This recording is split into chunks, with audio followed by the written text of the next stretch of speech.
Sup? I'm back.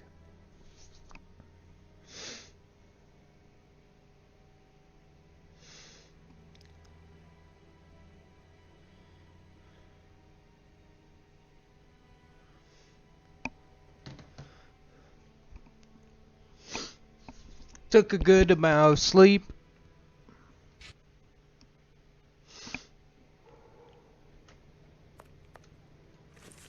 Okay, so what was I doing last time? Alright, so.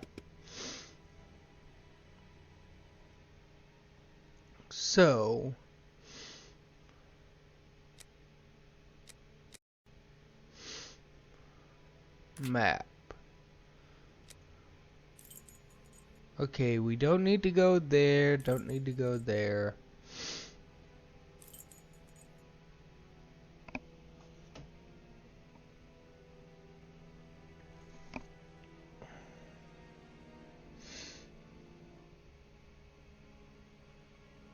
Okay.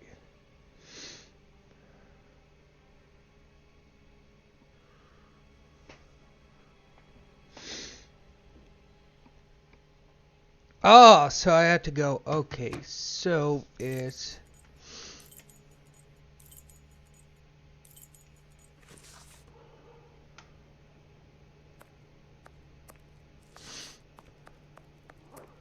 Dutfield's yard. Perfect. Ah! Your Aha! interrogation of P.C. Smith has proven to be very shrewd and of great interest. Thanks to the information I've managed to gather and that you were able to read in my notes in Baker Street, Watson, we can recreate what happened that fateful night at this location. Dutfield's yard, to Frickin'. be precise, the site of Liz Stride's murder. Okay, so.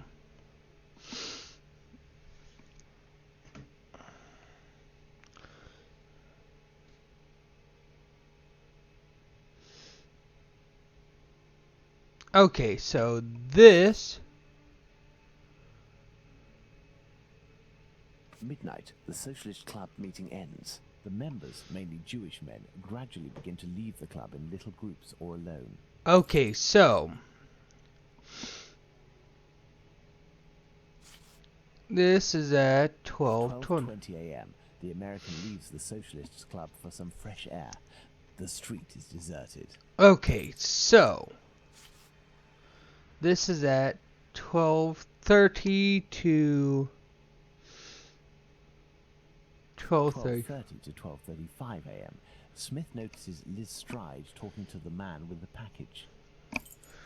Okay, so this goes about 12:40 a.m. Eagle, the president of the club, enters the workers' club via the passageway through Dutfield's yard. He passed through Dutfield's yard. If Liz Stride had already been killed, he would have had to walk over her. The murder, therefore, had not yet happened. Okay, so this is at 12:43. Israel Swartz passes by Dutfield's yard and witnesses the attack on Liz Stride. This is at 12:44. I'm glad they give you the option to stagger them, because I want to try The and... attacker sees him and yells, Lipsky. The attacker must have shouted to his accomplice at the end of the road, Lipsky, indicating at Swartz using his head in an attempt to scare off this undesirable.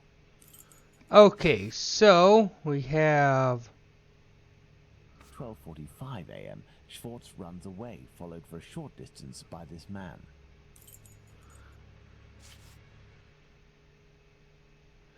And that's at 1 what? a.m. Mr. Diemschutz wants to enter with his cars, but the pony refuses. We know that the murder took place between 12:45 and 1 a.m. Mr. Diemschutz, therefore, must have disturbed the killer. Let's place Liz Stride's murder on the timeline, Watson. Okay, so let's put this between here. 12:45 to 1 a.m. of Liz Stride. It took place in this very spot, as the traces of blood were very confined. We will come back to this point in a few moments to elaborate on what could have happened. Well, we are still missing certain information in order to finish this investigation, Watson. Yes.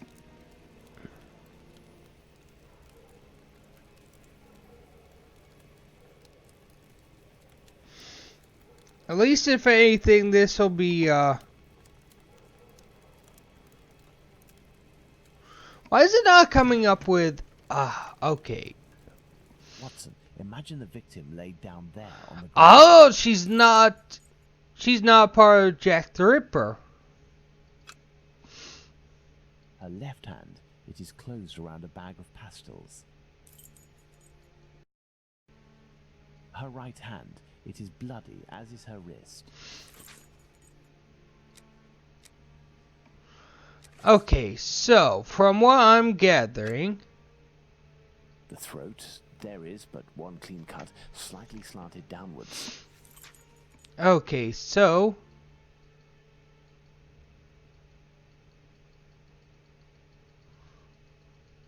There's no strangulation. Hold on, folks.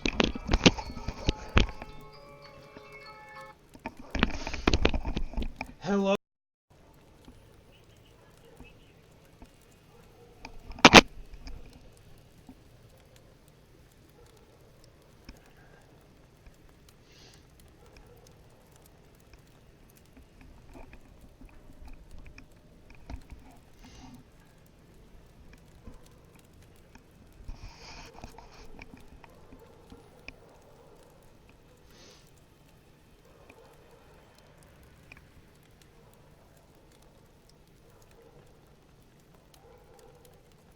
Okay. Okay. So.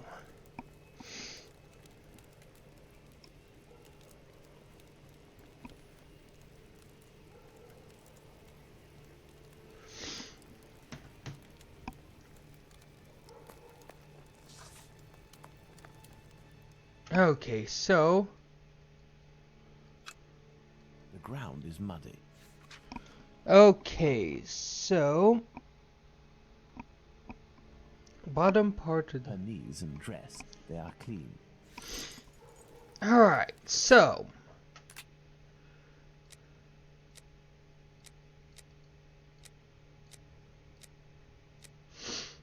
Okay, let's see the knees.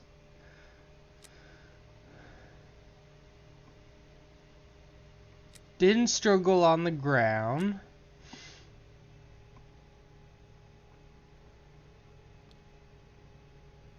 I think she was killed lying down.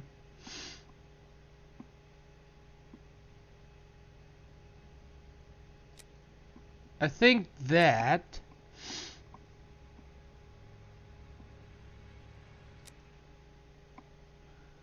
Okay.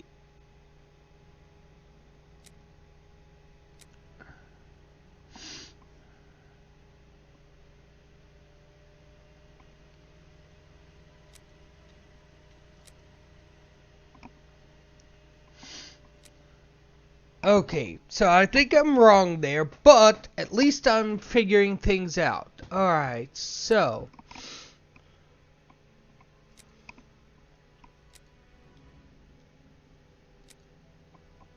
Okay, so. Strong man.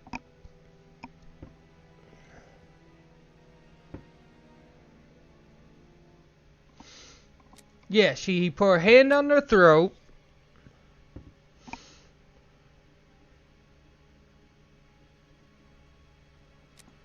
No, I think it was thin. I think she was taller.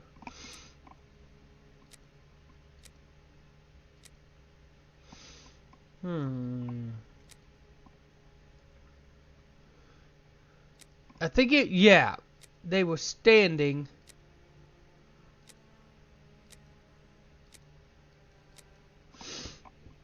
Okay, so.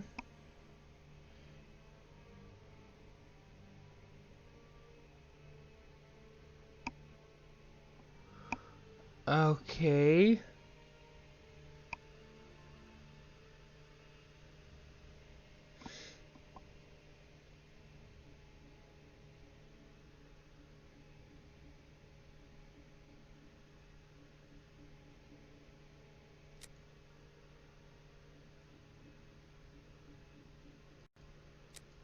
Okay, so I think I'm missing something along here.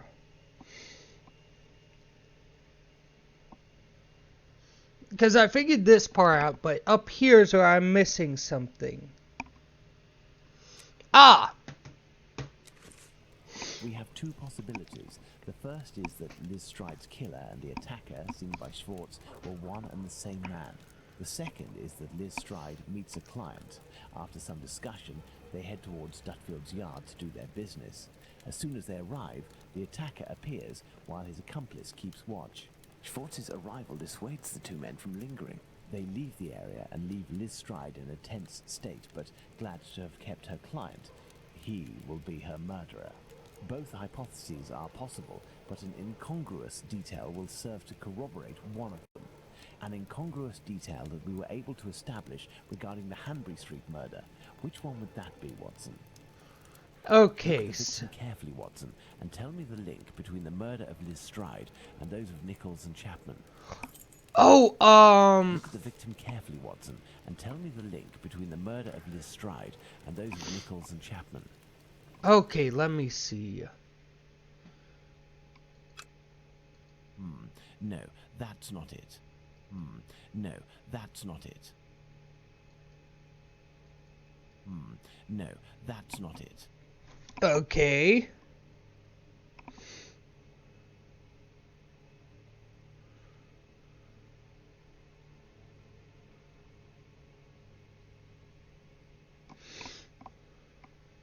The bag of pastels, Holmes. The bag of pastels. Indeed, Watson. If this woman had to defend herself against an attacker, why would she have held onto this bag in her hand? It didn't fall because this woman's hand tensed at the moment when she fell to the ground. Therefore, Watson, we know the killer distracted his victim's attention by making them take something out of their pocket. Huh, Why okay. didn't he slit her throat like the others? He must have feared a struggle with this strong-willed woman. Why didn't he eviscerate her? Because Louis Diemschutz arrived. Do you think the Whitechapel killer is behind this murder, Holmes? No. Yes, and now this Oh. murder has been linked to its rightful perpetrator, it will take on deeper meaning when we have examined the facts from that night. Let's go to Mitre Square, where Catherine Eddowes was killed. And make haste, Watson, as we have another murder to commit in 40 minutes. What? We have another murder to commit? Here we are, Watson, Mitre Square. It took us a mere 20 minutes to get here. If the killer left Dutfield's yard around 1 o'clock, as we assume, he would have arrived here at around 1:20 a.m. We know that Catherine Eddowes' body was discovered at 1:44 a.m. Catherine was released from prison around 1 o'clock, but we have no information as to what she could have been doing until her death. This place has 3 possible ways out. Let's see where they lead. As a Okay, precaution, so I brought an old map of the area with me. It will help us get our bearings. Let's hurry, Holmes. This neighborhood makes me ill at ease. okay, so we're here. So there's a church passage, there's the St. James passage, and then there's this. Okay, let's head this way. This is Mitre Street, from where Watkins, the constable who found the body, came. I have no reason to go that way. Okay. Watson, we are now in the exact spot where poor Eddowes tragically ended her days. This spot is very dark, Holmes. That is probably why our murderer chose it. Let's see, we'll need a lantern. Okay, so we'll need a lantern.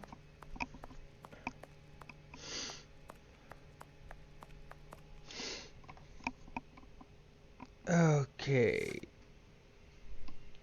Ah!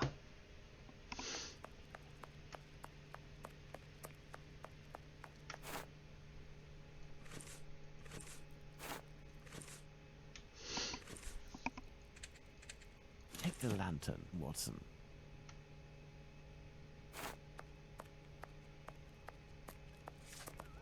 Come over here, you mutt. Oh, jeez. Okay. Do these objects spread out by the victim remind us of anything, Watson? Yep. Items belong to the victim. the person searched her. A thimble is located right beside one of the victim's hands, just like Chapman's sachet of pills and Stride's pastils. The main incision goes from the sternum all the way down to the groin. The murderer opened this abdomen as if it were an animal carcass. A kidney was removed. The uterus was removed. Oh, jeez. The main incision goes from the sternum. A kidney was removed. The uterus was removed. The head is turned towards the left. The murderer must have been on the right side of his victim. Let's look at her from the front. Okay. Oh, jeez.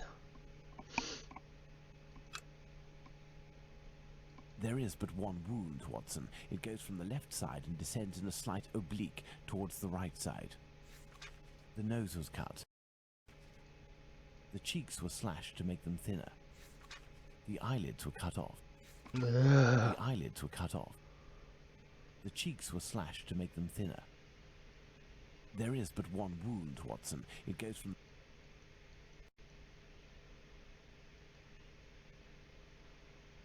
Okay.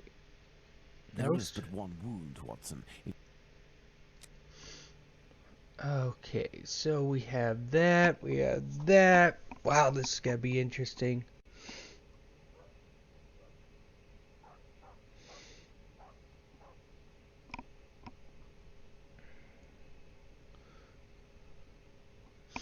Click on the intestines.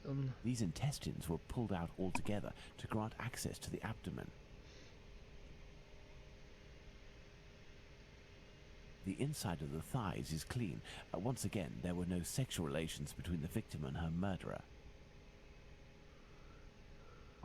Part of this apron is missing. We will follow up on that shortly. Okay, good. My goodness, Holmes, it was a slaughter. Understand, Watson, that our killer had neither the time nor the conditions to bother with the niceties. He had no more than 7 or 8 minutes at most to kill the woman, open her up, and all the while in total darkness. Holmes, it's a woman, a poor victim you're talking about.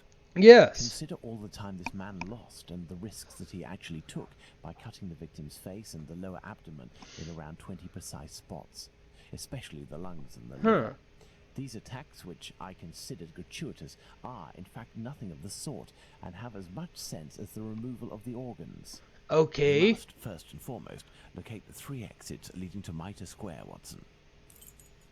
Okay, so we have one thing done.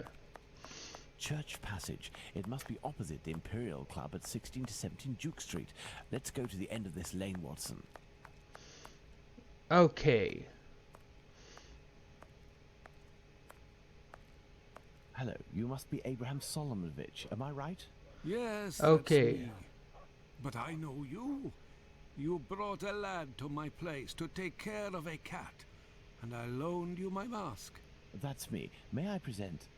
Dr. Watson, of course. Delighted. And you? I have known for a few days that you are a detective by the name of Sherlock. This guy is smart. Is that so? You don't miss a thing, do you? It was the children who gave me away, am I right? They didn't want to, but I gained their confidence by offering them a small comb and half a cake. They made a good deal out of it, so I don't blame them. However, I must request, as a personal favor, that you do not reveal my identity. You have my word. Curiosity is just killing me, as you may have guessed. Would it be breaking an oath to confide in me the nature of the investigation that you are leading? Nope. Okay, hold on. I need a shirt on. Does this spot where we are now at Mitre Square mean anything to you? A demon lives in this city, Mr. Holmes. These unmentionable acts degrade the human race and put the Jewish community in terrible danger.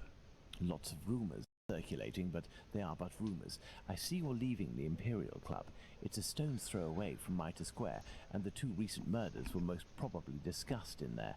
Do you know if anyone from the club saw or heard anything that night?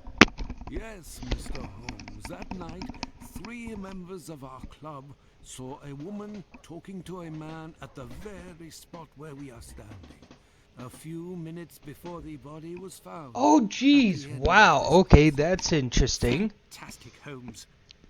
No, it's not. Calm yourself, Watson. There is nothing at the moment to suggest it was the victim. Can we meet these members? I am afraid that won't be possible. As soon as the police heard the evidence of these men, they were sworn to silence. I You Ah. are working for the good, and I must tell you what I know. One of the three men, my friend Joseph, Oh, that's actually night kind of with two cool. other They members of actually the willingly Imperial tells Club, you. Harry, and another Joseph. How It was many around Josephs? 1:35 a.m., perhaps a bit earlier, when Joseph, not my friend, but the other, the Aldgate butcher, exited. He saw a man and a woman in discussion at this very spot where we are. These The men must have been Aldgate about butcher. 16 feet away from the couple. That's about right. So Joseph, the butcher, said to the other two, while pointing at the couple, "Look, I don't like going home alone when I see this kind of people here." My friend Joseph looked at them without noticing anything strange and didn't understand what he meant.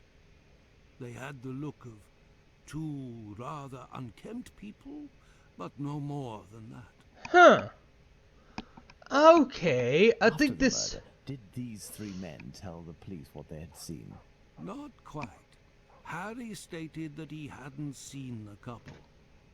As for Joseph, the butcher, even though he was the one who commented on them and pointed them out, said that he couldn't remember anything except that the man was about 3 inches taller than the woman, who was 5 feet tall, no more. My friend Joseph, on the other hand, did his best to cooperate with the police. And what did your friend Joseph say? What did this man and woman look like? The man must have been 30 years old, about 5'7", light complexion, and a fair moustache. Huh. He wore a loose, dark jacket, a grey cap, and a red scarf around his neck. But he said that he only saw him for a brief instant, and it would be impossible to recognize him. And You the say that, but I'm Sherlock He only Holmes. saw her from behind. She had her hand on the man's stomach and seemed to be pushing him. He said that he remembered that she was wearing a black jacket and a black bonnet. After his testimony, the police took Sorry, the allergy clothing season. of the deceased, and Joseph said that they looked identical to those of the woman he had seen.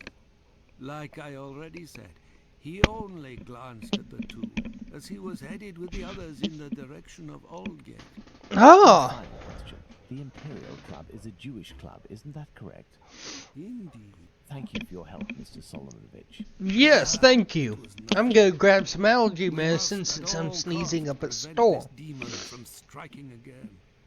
And the police seem to have some difficulty in doing that. I wish you the best of luck, Mr. Holmes. What I think happens is Closed. Sherlock Holmes will figure out who the No reason to go that way. murderer is. But because the police are a bunch of tossers and didn't ask for our help, we Nothing will. of interest here.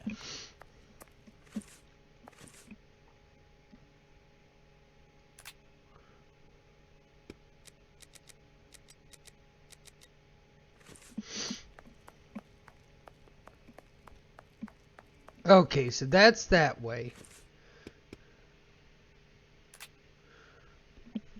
Okay, so this is the Imperial Club near the synagogue. So that's the church passage, that's the St. James passage. Mitre Square is this way, so let's try and head.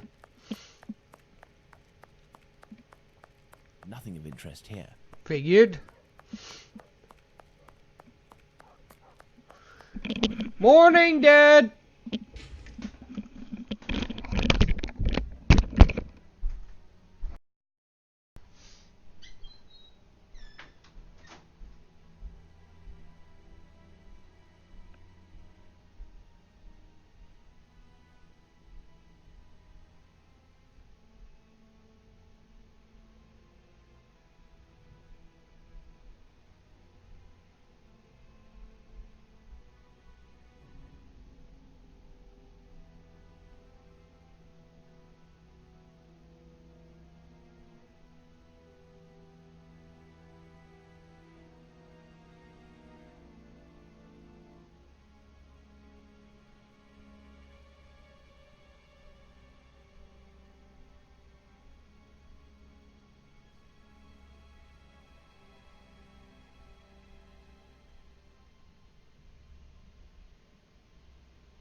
ourselves a party.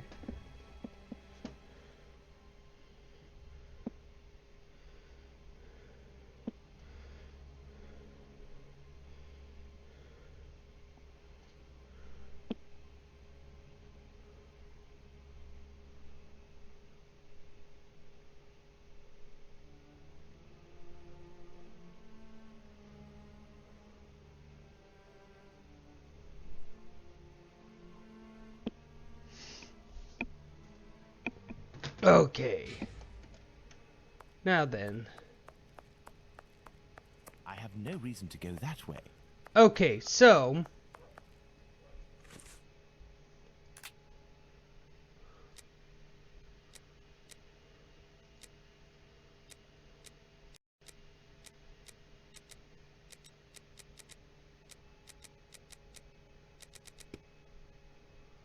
Okay, so...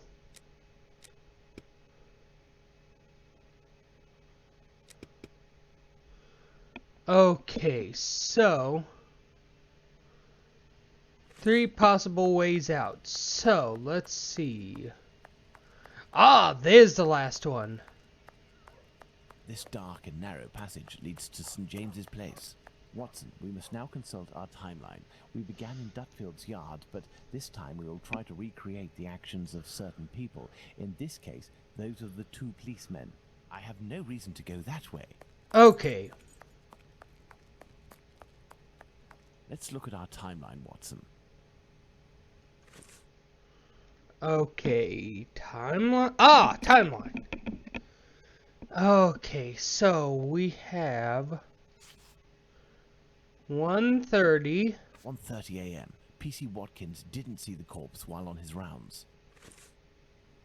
If P.C. Watkins did his rounds properly, and there is no reason to doubt this was the case, as he discovered the corpse a quarter of an hour later, the murder hadn't yet taken place, and there was no one in Mitre Square, unless they were hidden among the shadows. Okay. Enter Mitre Square via Mitre Street, Watson, and stop and try to see me with the lantern. I will be where poor Edow's corpse was.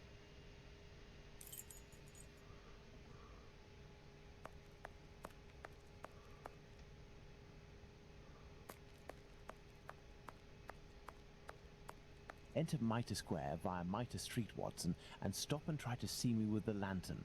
I will be where poor Edow's corpse was. Okay, so... Get off of that!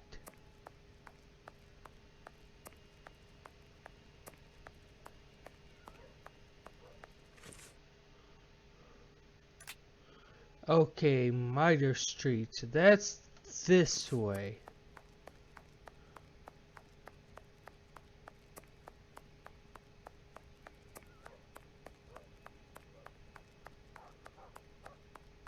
Okay, let's try this right.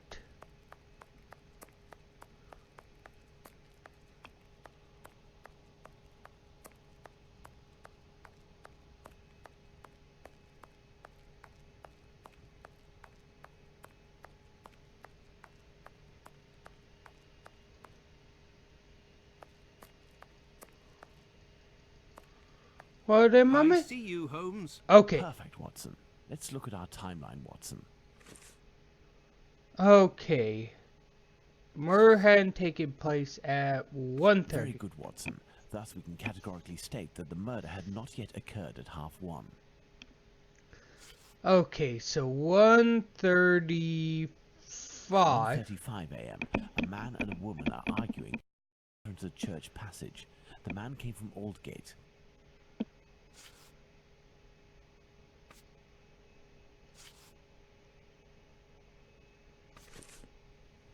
1:42 a.m. P.C. Harvey arrives in Mitre Square. It should be noted, Watson, that the constable didn't enter Mitre Square. He could not have seen the corpse lying on the ground. But would he have been able to see a man sitting or standing? Go to the church passage entrance, then come back and try to see me while holding your lantern. I will stay at the spot where the victim was discovered. Okay, so the church passage is this way. I think. Yeah, I think this is the right way. So, I have no reason to go that way. Yes, I do.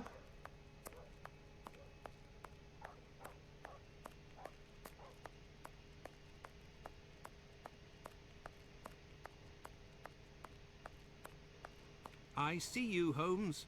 You had to proceed into the square in order to see me, something Harvey didn't do. It is possible that the killer was still there. 1:42 a.m. PC Harvey arrives at Mitre Square, but does not go in. The murderer may well have still been there. Oh, jeez. Okay. 1:44 a.m. The body is discovered. Let's put the murder of poor Eddowes on the timeline, Watson. Okay, this sucks. Okay, so where is...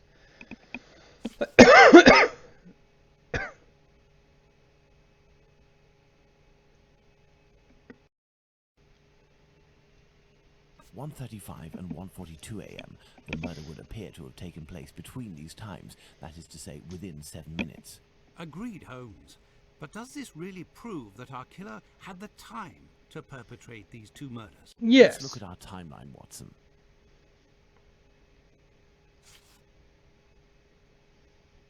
There, Watson. We are now certain that the murderer really had the time to commit these two murders. Incredible. Let's look Yeah. at the deduction board, Watson.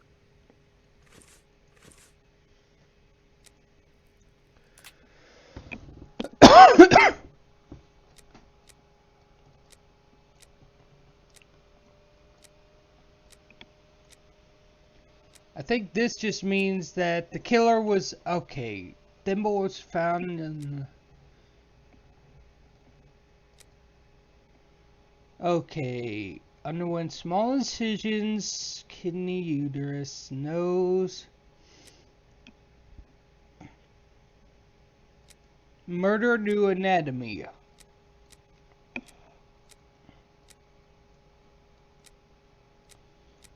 Okay, so the wound to the neck goes from right and...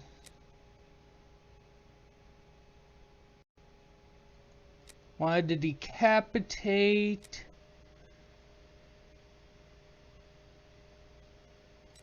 I think it was same right hand, left-handed, ambidextrous.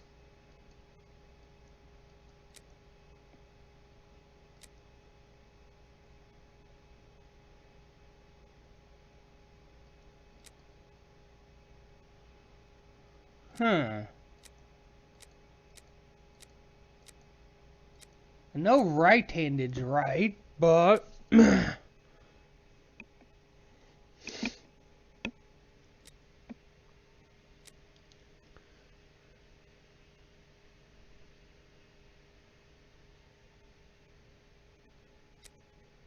Okay, so...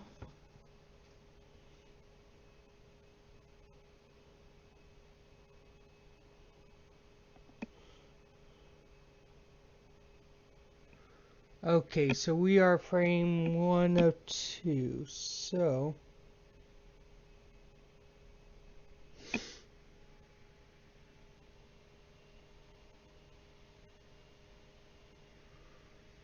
Okay, so...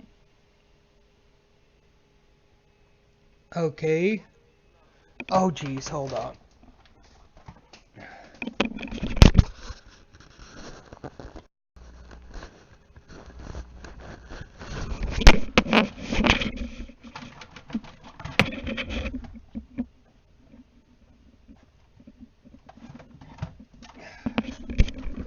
Come.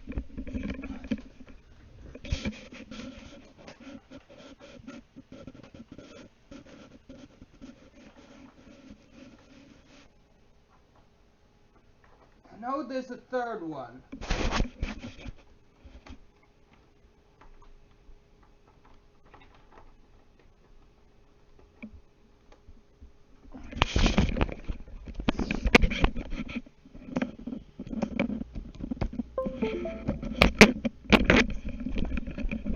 Okay, there we go. This sucks. Okay, let's see. I figured out the wound is Right-handed. Wait, why isn't it saying K-add?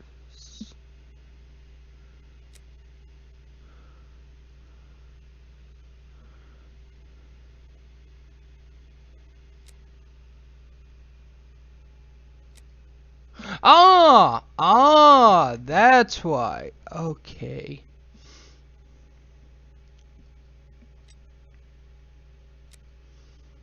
And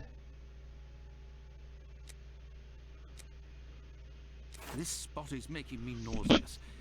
Can we not head back, Holmes? We certainly can't, Watson. We have one final point to address. Do you remember the piece of white apron that was missing just now? It was found just a few steps away from here, at the entrance of a building. That's where we must go. what? What? Golston Street. Let's go.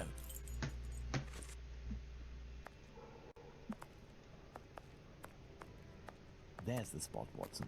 By night, Galston Street is deathly silent, which will permit us to carry out a fair few experiments. Let's find the entrance where the piece of the victim's apron and the mysterious chalk message were found. Okay. Look at these signs, Watson. We are in the Jewish High Street. Okay.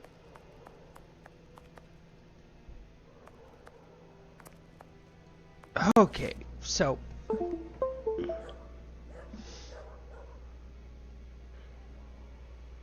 go to okay.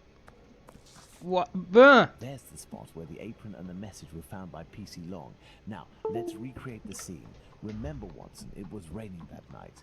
Find me something with which to mimic raindrops hitting this wall while I write something with my chalk. Okay. The Jews are not the men that will be blamed for nothing.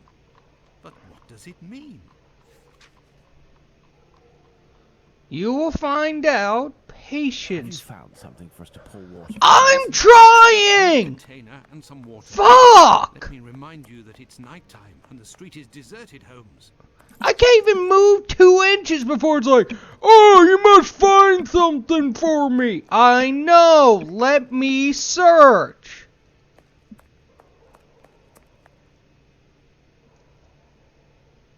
I have no reason to go that way. That may come in handy. Who knows?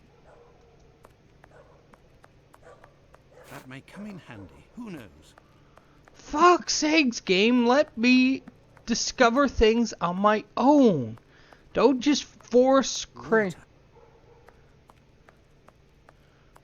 me to move somewhere. I have no reason to go that way.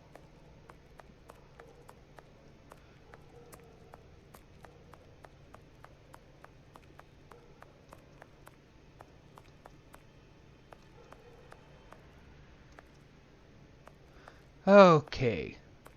Now that my anger towards this game is over. Ah.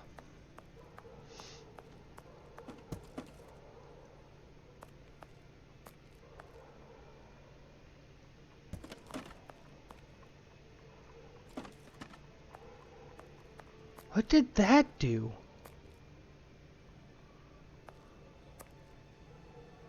A Oh! watering can. That's what I need. But I can't reach it. Oh! I'm dumb. Let A me. watering can. That's what I need. But I can't reach it. What? A watering can. That's what I need. But I can't reach it. A watering can. That's What what the- I need. But I can't reach it. I have the pole out. Can I A use watering it? can. That's what I need. But I can't reach it. Oh, you fucking game! A watering can. That's what I need.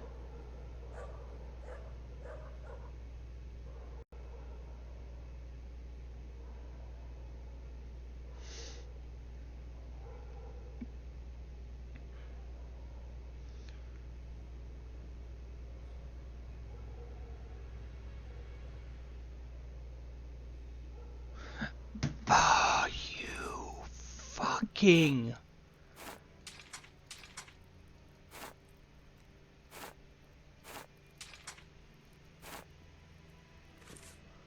There's something I'm missing. Fuck's sakes, game!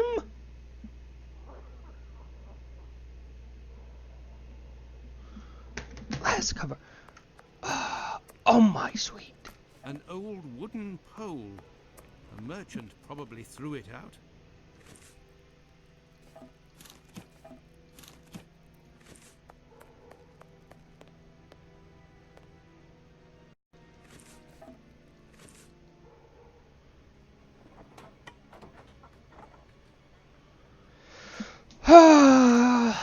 I'm still gonna complain about this game sometimes, cause just the logic and the glitchiness is sometimes baffling.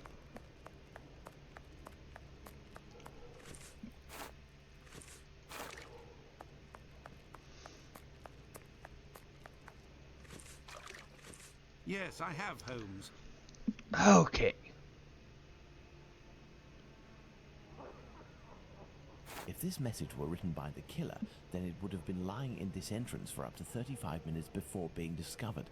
Let's find out in what state it must have been. This message could not have withstood an entire night in the rain. During the investigations carried out on the night of the double murder, PC Hulse inspected the entrances of this street around 2:20 a.m. and confirmed to have seen nothing out of the ordinary. At 2:55 a.m., 35 minutes later, PC Long found Catherine Edow's piece of apron and the message in chalk. Okay, so what I think is, yep. Night in the rain, as had I continued to water it for a little longer, I would certainly have erased it. It was written, therefore, at the moment when the piece of apron was dumped. This substantiates PC Hulse's statement, which stated he had seen neither of these during his rounds. After its discovery, it was guarded and protected from the rain, which was subsiding, which explains why it was still legible when it was erased at 5:30. Huh. My dear Watson, when you met P.C. Smith on his rounds in the street, where was he? On the pavement or in the middle of the road? Middle of the Middle road. of the road, Holmes, without a shadow of a doubt. Good. You will go down the street with your lantern as if you were a policeman on patrol, using Smith's position as a guide. As soon as you see the entrance where I used the watering can, tell me if you see anything. Okay, so...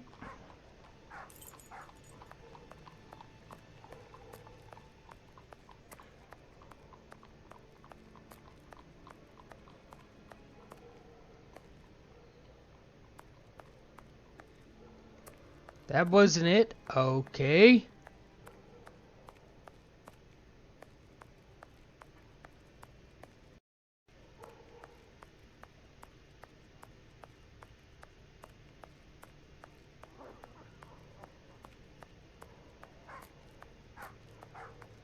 Unless I have no reason to go that way.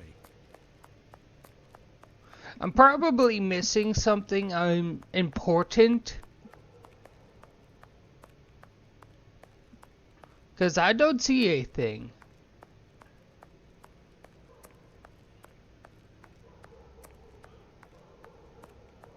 There, Holmes.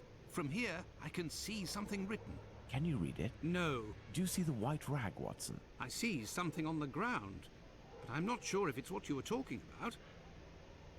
P.C. Long, who found the piece of apron, was examining the interior of the entrances, and yet nobody would have predicted that this piece of material would be discovered on the very night of the murder by a policeman on patrol.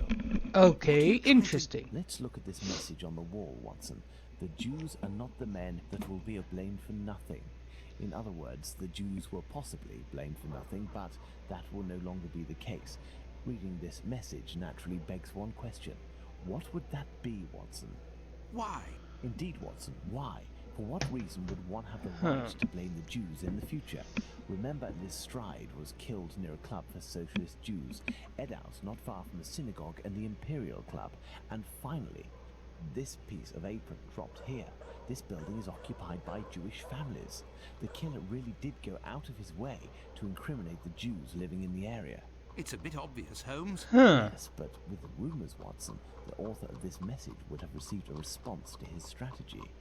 You are right, Holmes. So perhaps it's a good thing this message was erased. Whoever took the decision to do this is a man of great wisdom and courage. Let's return to Baker Street, Watson. I have some pipes to smoke to help me think more clearly.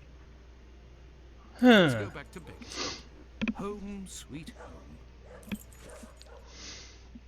This is not Home Sweet Home, but I'm actually thinking. 'Cause I think I had nightmares all night, Holmes. As for you, I bet you didn't get a wink of sleep, did you?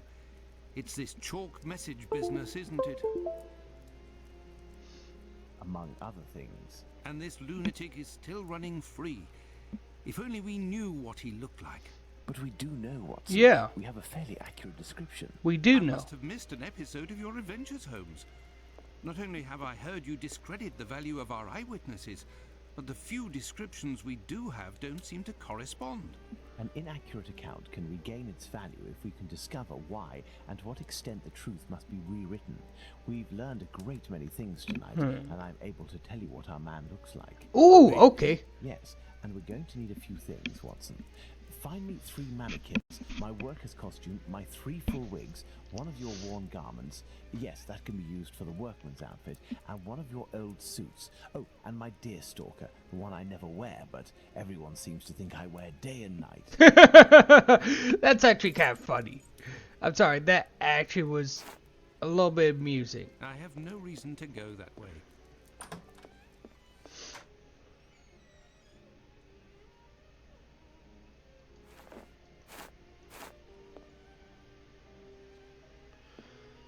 No, that was actually kind of amusing. The whole entire... We shall place our mannequins here, Watson. I was getting to that game. Patience.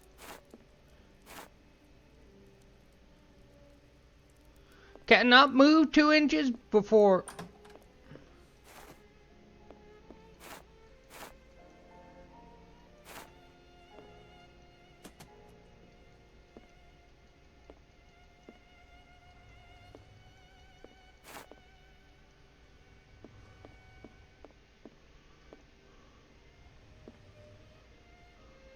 A wig. This will come in handy. Okay. Think I have everything.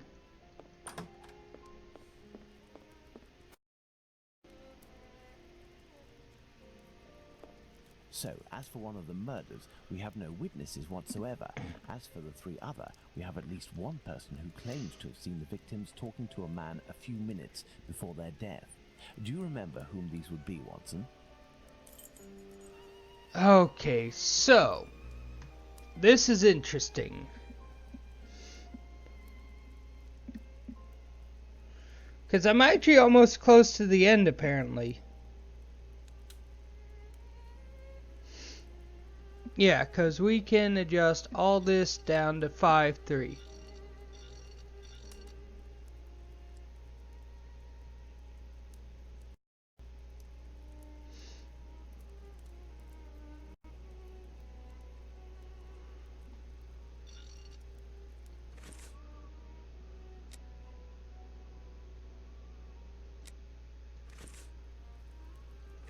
Oh, geez. I had to...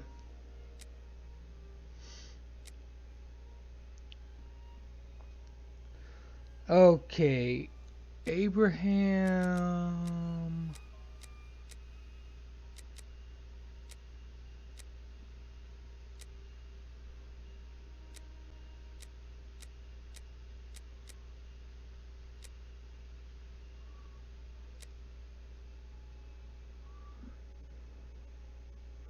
E. Long.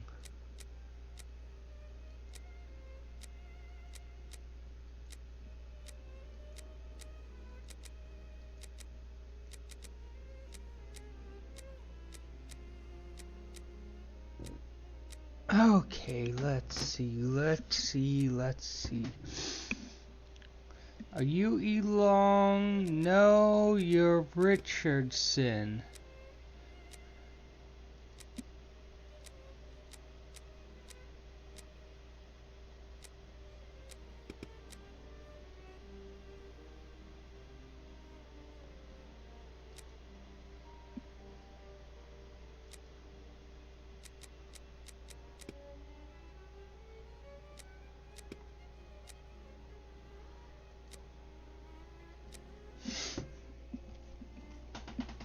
Okay, so I'm looking for Constable Smith. So that's Humphrey. Humphrey.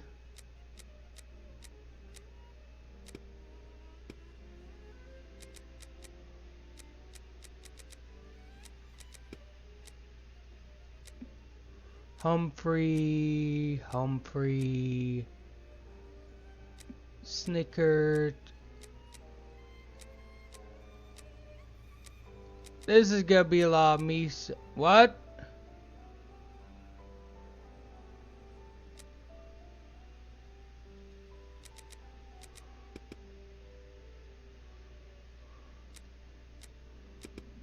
Okay, let's resume.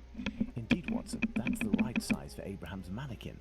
The account given by Mr. Solomonovich's friend is incorrect in at least one point. The first Joseph said that the man was at least 5 foot 7 inches tall. The second Joseph said he was 3 inches taller than the victim, whom we know was 5 feet tall, which would suggest a height of 5 foot 3 inches. Don't forget that it was this second Joseph who attracted his friend's attention towards the couple on the other side of the road. We can assume he got a very good look at them. Okay, I need...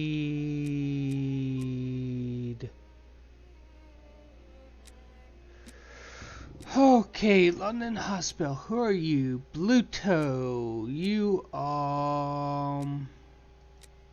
okay, you're Isaac, you're...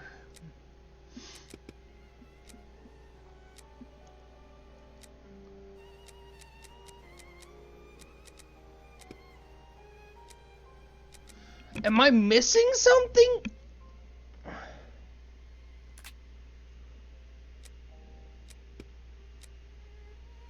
Oh! Use this document as proof and Constable Smith.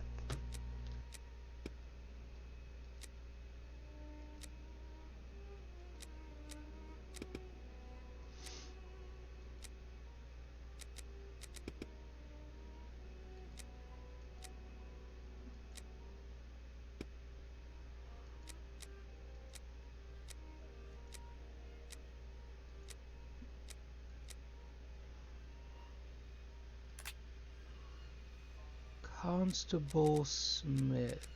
Oh, let's see. Okay, then what am I missing? Because I'm supposed to have a Constable Smith.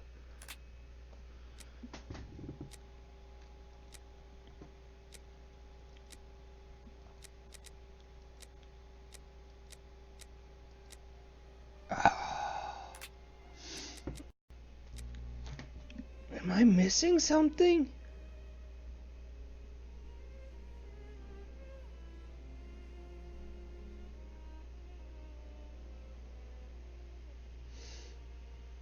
Dialogues open. Dutfield's Yacht. Okay.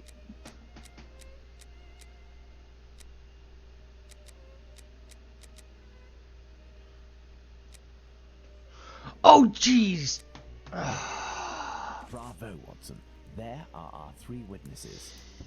Okay, so you put him at 30. Okay, so the 30-year-old gray worker clothes. Blonde wig.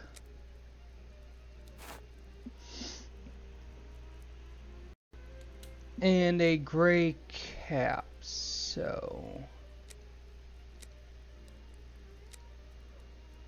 Perfect, Watson. Okay, so testimony of Elong is Holmes worker clothes. He was at 5'3" and 40 years old.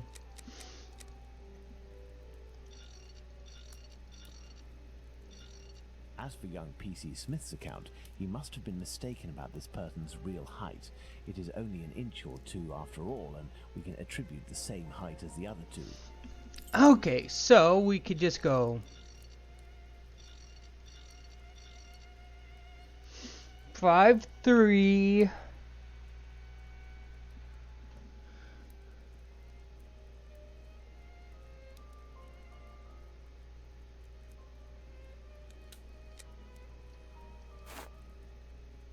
Or is it this one? They all look the same, honestly. And this.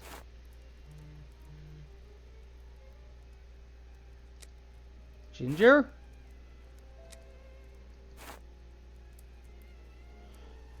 Huh. Okay, what? 50 years old. Brown wig, brown cap.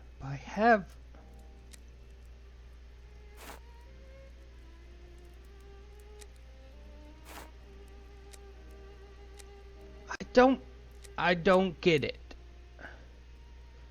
Unless it's this. Okay, let's put this on this one at least. Oh wow. Okay, so you really are just lazy. Okay, let me try this and then this. Perfect, Watson. Ah! Okay, so you have this one.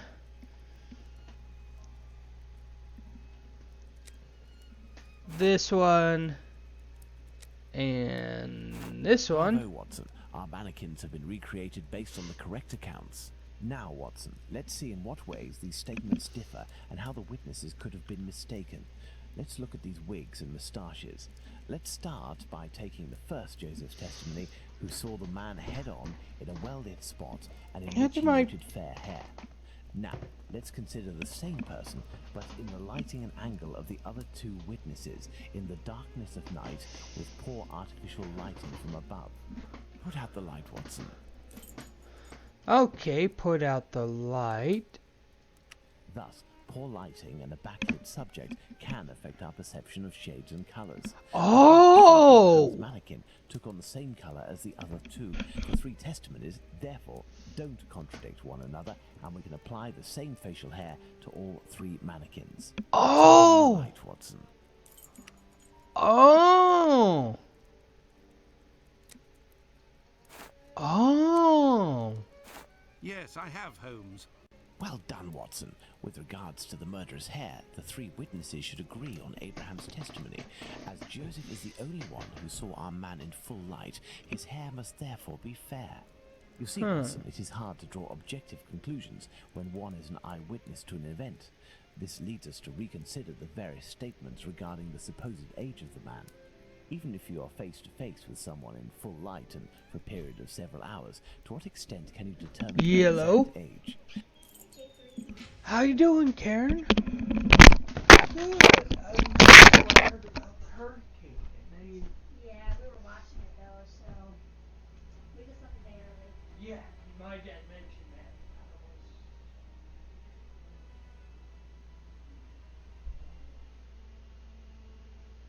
I was also with my friend who lives out in California and had a wildfire on there.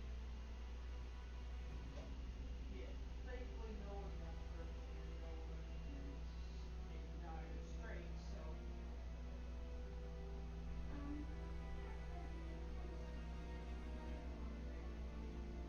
No, not the Canadian.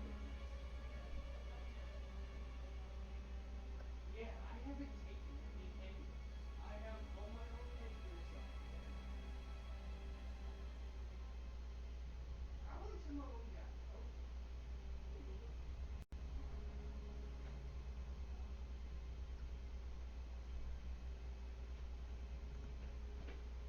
I usually either just fold up stuff that's like a long sleeve shirt like this.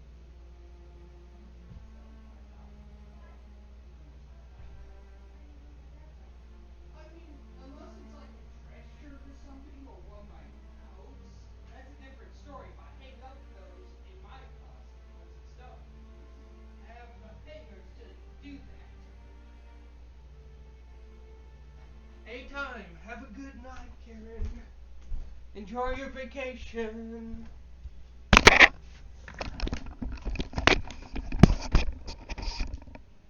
So of course you would pop out.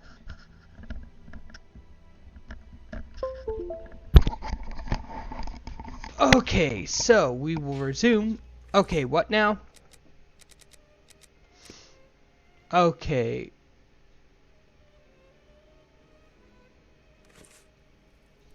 Okay, so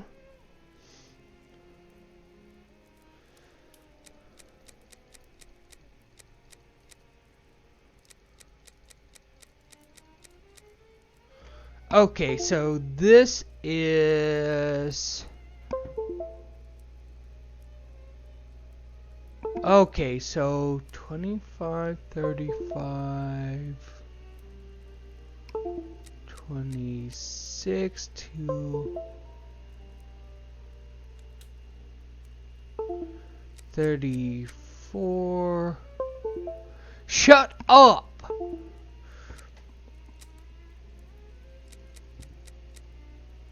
Twenty-seven to. There we are. Magnificent. Okay, 30 to.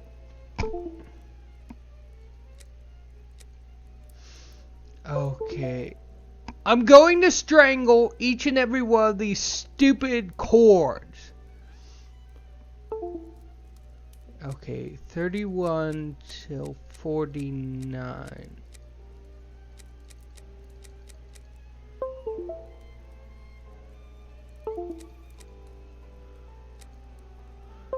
Okay.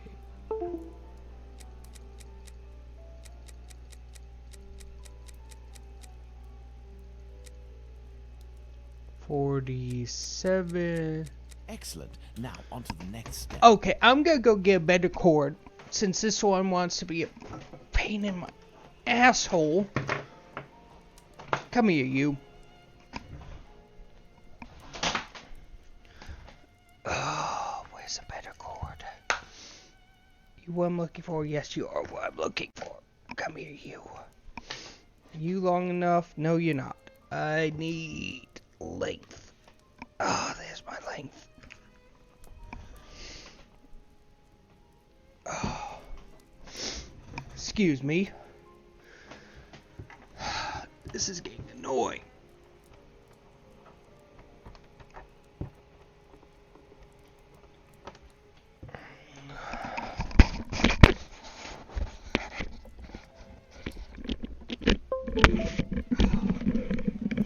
There we go. Sorry, folks, my freaking cord was being a pain in my butthole. Okay.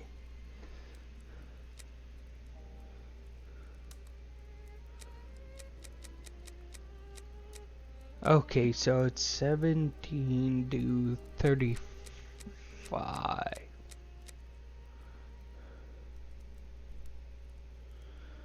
Oh geez, this is one of those. Just go up in incremental numbers.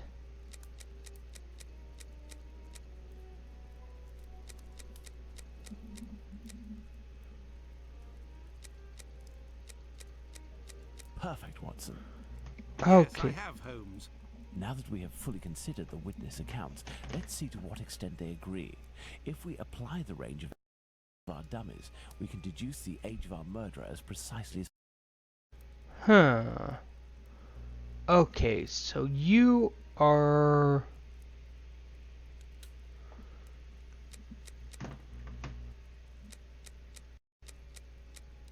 Okay. Perfect, Watson. Ah! Within a margin of 1 year, Watson, the age of our murderer is 33 years. But the man described by Smith was dressed respectably, whereas the other two were poorly dressed. Indeed, but Whitechapel's respectively could quite easily describe the Sunday bests that all lower-class men own. Oh! Okay. Now, let's place ourselves in the shoes of Liz Stride's killer. He has just slain his victim and sees Louis Diemschutz discover her body. Our killer is at great risk if he stays in the area. He therefore gets away from this spot. But he wants to kill again. However, he might have been spotted in the area before having committed the murder by a constable on his round, perhaps, who managed to get his description. What do you think the killer will do? Ah!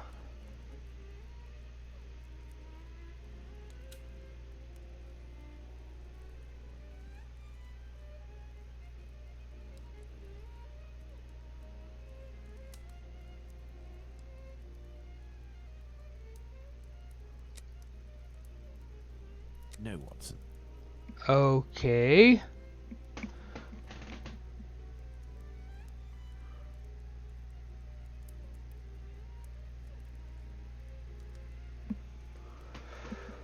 Okay. Go back home or to a safe location, change his clothes, and leave again in search of another victim.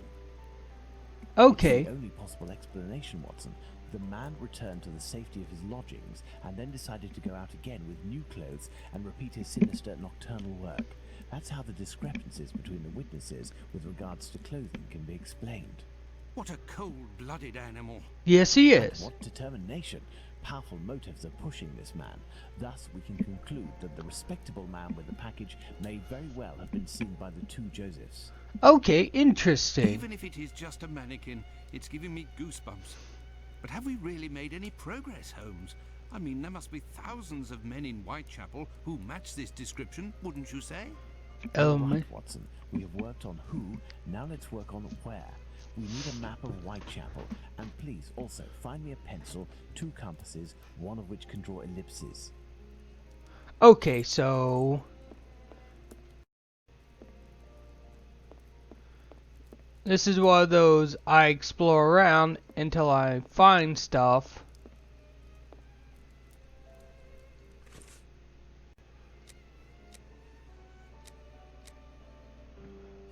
Okay. Yep.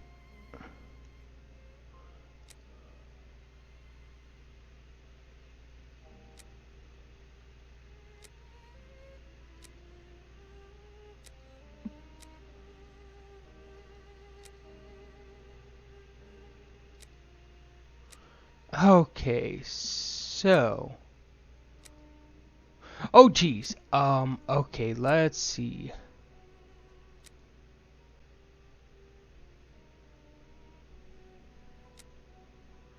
Okay, I figured that.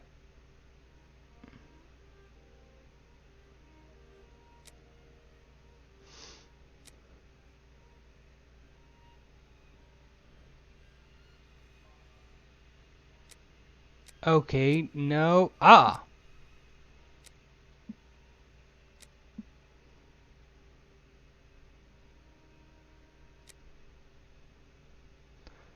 Okay, so let's see. Okay, we are good. Now then, I am in need of something. I know I'm in need of something. I'm trying to figure out where everything is. Ah! Aha! I am in need of something. What?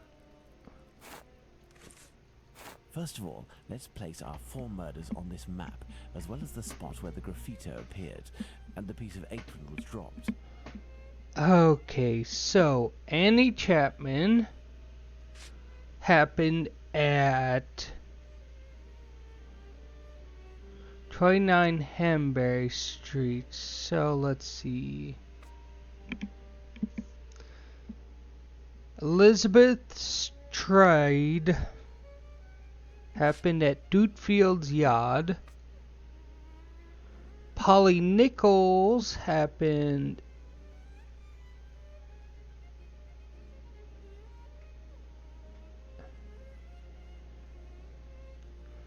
Bucks Row.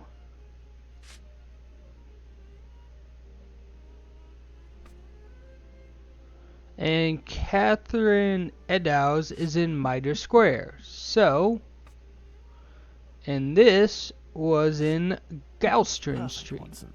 Let's connect each crime scene to the one out of the others that is the furthest. Okay, so the furthest is here.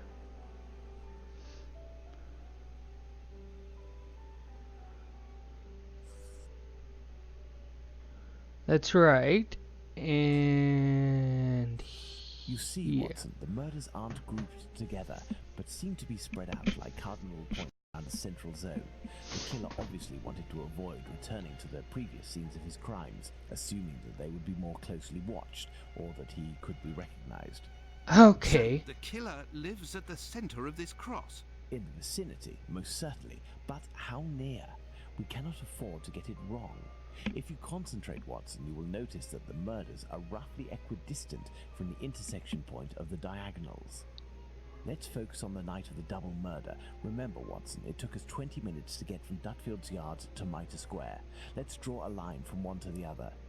Okay, so you are Dutfield's Yard to Mitre Square. Perfect. We didn't make the trip as the crow flies, but that would not harm our estimate. Let's suppose the killer left Dutfield's Yard at 1 a.m. Okay. and arrived in Mitre Square at 1:35 a.m. when he was seen by the two Josephs. If he took 5 minutes to change his clothes, that leaves a range of 10 minutes to determine where this man's lodgings are. We must determine the area in which one can go from Dutfield's Yard to Mitre Square in less than half an hour. To do this, let's draw an ellipsis. The length between Dutfield's Yard and Mitre Square corresponds to 20 minutes. By adding half, we get a distance of 30 minutes. By taking the two right segments, each starting from the two murder scenes, and which the sum of the lengths makes 30 minutes, we get our ellipses. What? Okay, so we take this. Okay, never mind.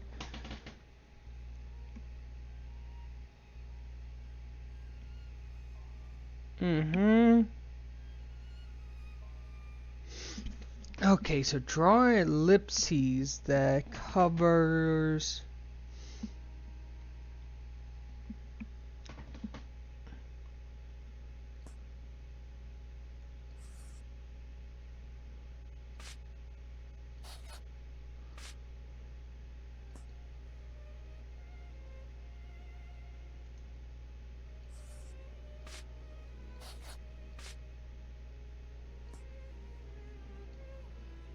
Okay, I'm missing something because I need to...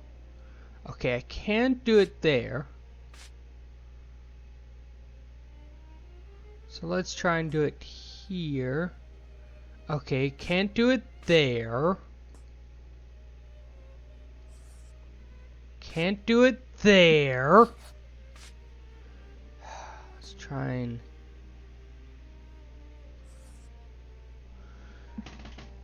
What do you want from me?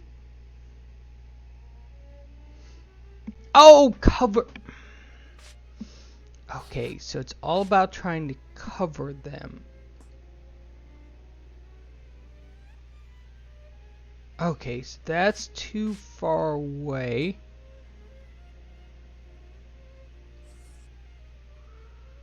Okay, that's too close. So about here. No, too close. Here. I'm selecting it. Here.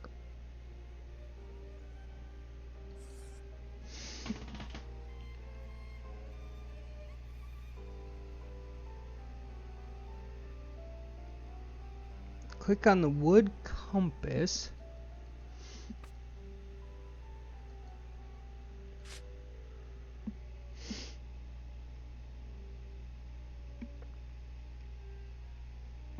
Compass, what? What? Help? Trace it. I don't. This is not making any sense.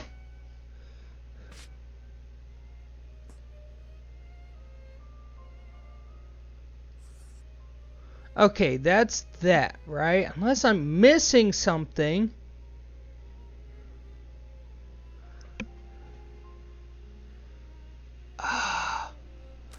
I'm tempted to leave. Just help me. Help me, game.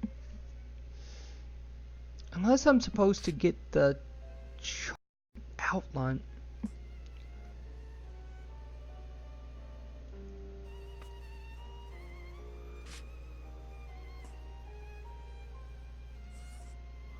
Okay, so that's that.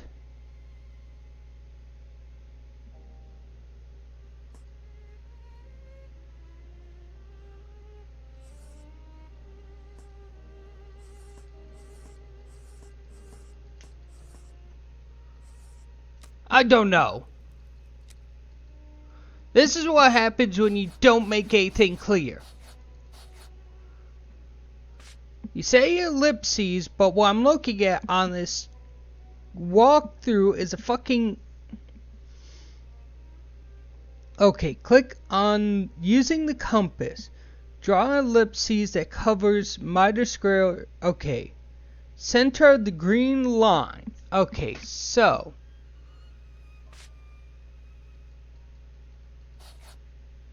Center of the green line. So here. No. Here. Nope.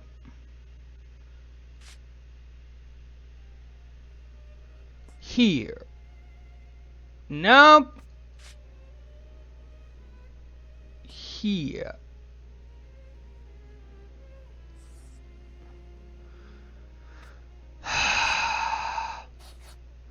This is becoming obtuse. Okay, no. Here. Nope.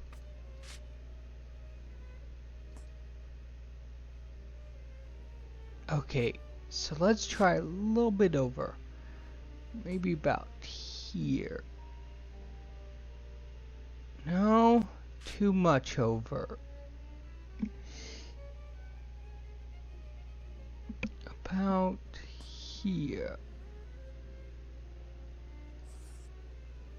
Is that good? Can I go? Did doggy do good? No, no. Oh, I had to...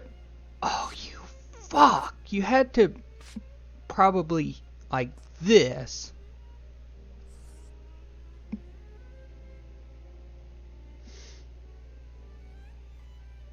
No?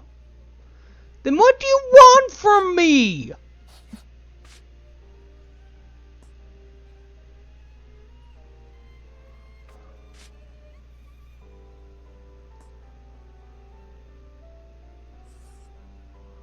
Because I have both of them in a fucking circle. Okay, Google. What kind of ellipses do I have to draw in Jack the Ripper versus Sherlock Holmes? Fuck off.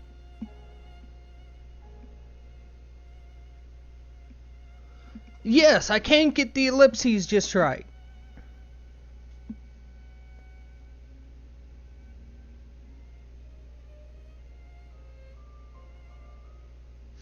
Look, let me... Oh, fuck off!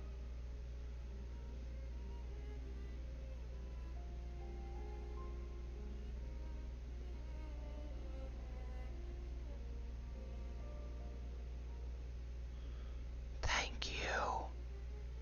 Because I'm just getting fucking pissed off at this point.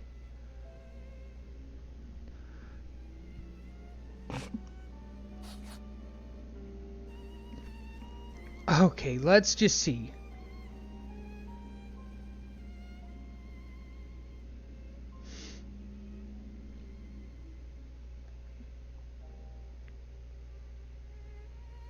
Okay, so we're here.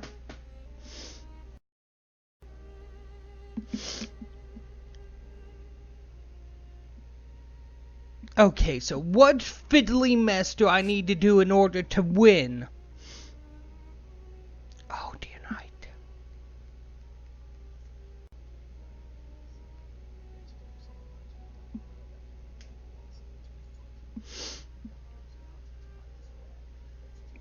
This is annoying.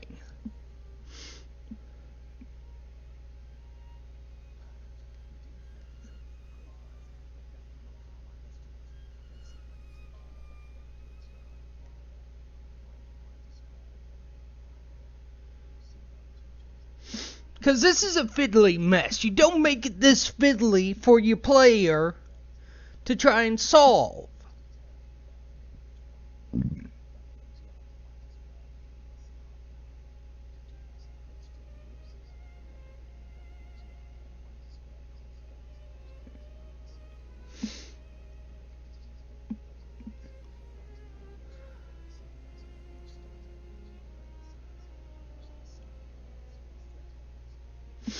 Okay, this is...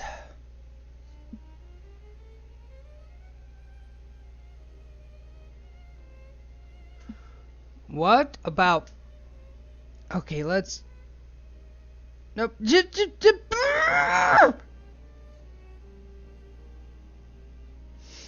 About... Here?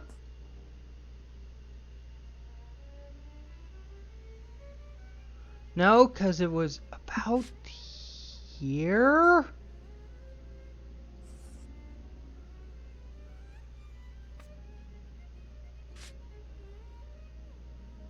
This is becoming a fiddly little mess.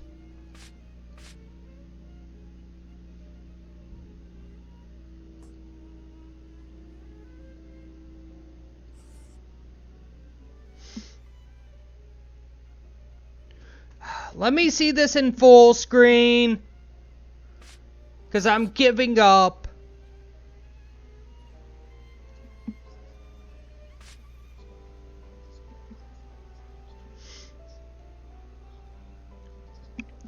I literally gave up like half an hour ago. Because this game is getting annoying. Yes, I'm looking up a walkthrough. Okay. But that's... Okay, just want to see. Just let me skip to where I need... Just... Why are you being such a pain in my dick hole?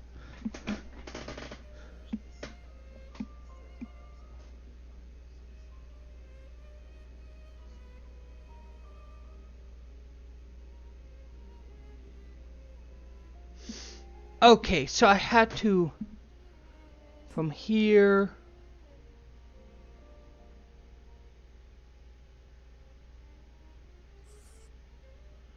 No, apparently not. Apparently I can't ever solve this.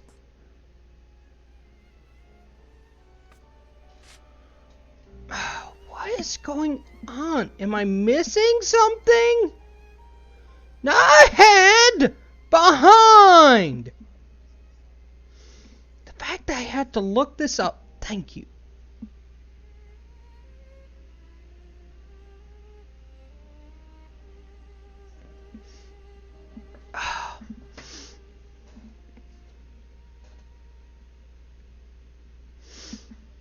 Okay, so right about there. Okay.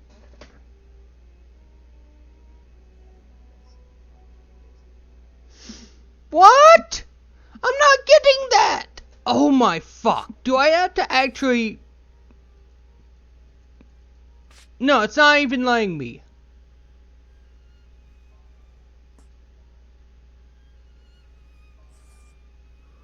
Nope. This is not a creation of realism.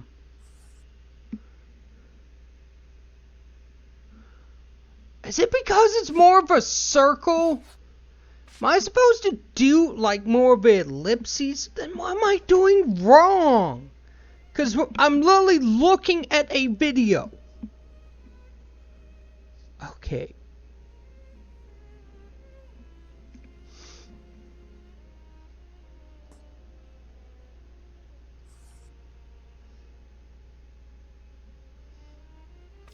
I'm giving up soon.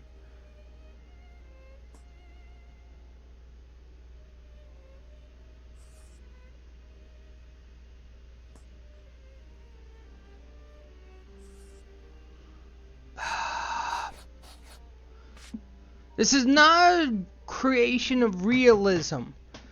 Okay, let's just see something. Because this is becoming a very fiddly mess.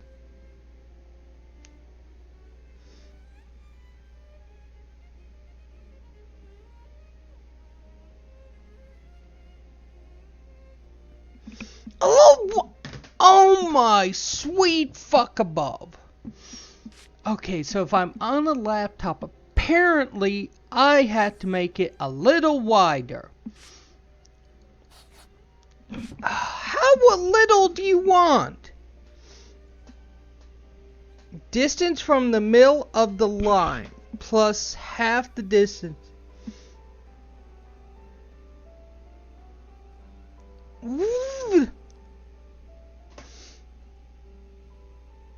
Start between miter and Dutfield and make the ellipses wide. I guess I'll just... Oh, thank you! Thank you! Thank you for showing me physically! Okay, so that's what you're looking for. Just let me go back. What am I... Just... No! Drag from the X shown. Just let me see it. Can I see it? Okay, from the X shown. So, from about... Right about here. Make it wider than the...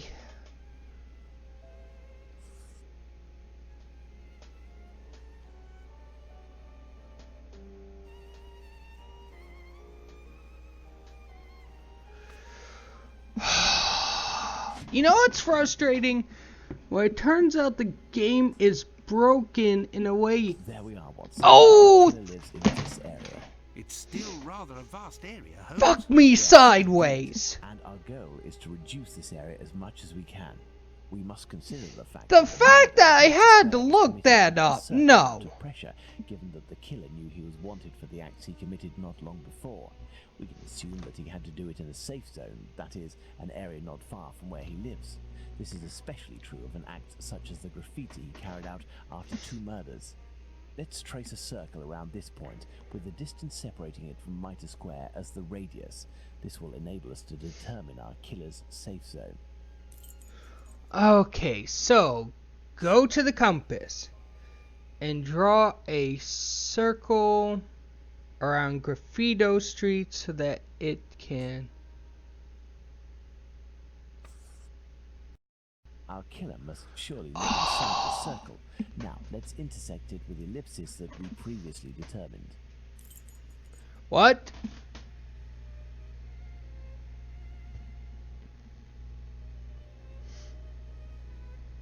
Okay, so both covered by... There we are, Watson, the Aldgate district. Shouldn't we inform the police so that they can concentrate their efforts on this area of Whitechapel? It is probably already crawling with inspectors, Watson, and I doubt that they would take us seriously, even if they were willing to listen to what we had to say. Let's focus instead on understanding the killer's modus operandi. Okay. We know our murderer preys on prostitutes who are penniless, weak, sick, or alcoholic, that he distracts them the moment before killing them, and that he left an anonymous message inciting anti-Semitic hatred at the entrance of a building occupied by Jews. How would you describe this man? What a coward. Indeed, he is a person of great cowardice. Let's look at his murders, and in particular, the depredations on the corpses, putting aside that of Liz Stride, because on that occasion, his work was finished. If we recall the observations made on the victims and the parts that were mutilated or damaged on each of the bodies, without forgetting the fact that he also removed 1 or more organs, we can ascertain that our killer evolves during the course of the murders, cowardly and still evolving. And yet, look at the location of our first murder, that of Polly Nichols in Bucks Row. It is the most distant from the area our killer would appear to live. Perhaps this murder was preceded by another within the killer's area. I believe a cowardly killer would commit his first murder in an area close to his home in order to find refuge as quickly as possible on carrying out the act. Holmes, an idea just occurred to me that fills me with dread. This evolution of which you speak. He will pursue his next victim as long as the conditions permit him to continue killing Watson. Or until... One go even further in this horror. Look at what he did to that woman, Catherine Eddowes. In order to avoid having to answer that question, we must act with haste and planning. Watson, I suggest you inform yourself on the mutilations sustained by the victims. Okay. With the idea that this could be an act of vengeance against prostitutes. If the mutilations correspond to areas affected by a specific pathology, perhaps the killer wanted to give an eye for an eye for an affliction he felt the prostitutes he were responsible for. And this trail leading to Dr. Tumblety Holmes? I No. also have a few things to look into in the meantime. I still have a primary witness to track down, not to mention old trails I've yet to pursue. See you soon, Watson. Okay, interesting. When we first spoke about the Bucks Row murder with Watson, he was reading a newspaper, The Star, dated September 1st, 1888, I believe, which mentioned similar murders in the preceding months. I have no chance of finding the police report, but perhaps I could find some information at the Central News Agency. I must go there at once. Afterwards, I'll go back to see Abraham, the owner of the pet shop in Whitechapel. The second Joseph's statement would lead me to believe that he may know the man spotted on the corner of Church Passage. What time that is night. it? Oh, it's If that's 4 the case, already. I must find Oh, this witness jeez. so I can question him. Okay, so what I'm looking to do is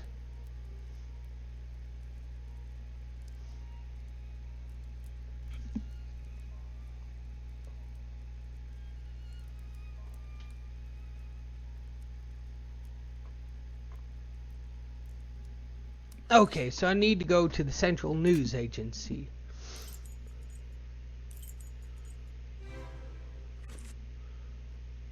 Ah, Bulling is there. It won't hurt just this once. No, it won't.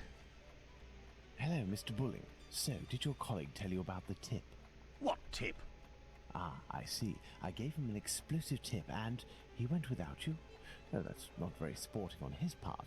No doubt he took all of the credit for his discovery. Huh. Winding me up, eh? I must show Bulling something to make him believe me.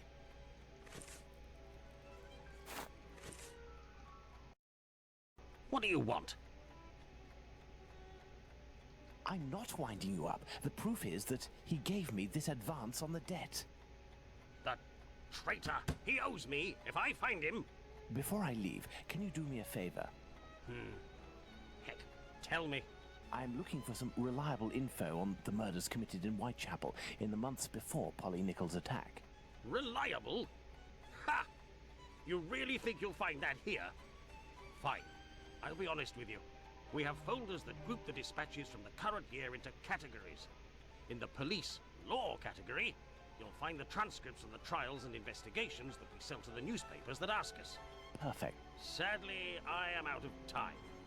I'll leave you to solve it, eh? You're the detective, aren't you? Okay. First, you're an asshole, but second... Okay. The dossiers are full of papers in dated envelopes. I can't open them. That would be too obvious. How can I tell which compartment to look in? No categories are indicated. Okay, hold on. There's...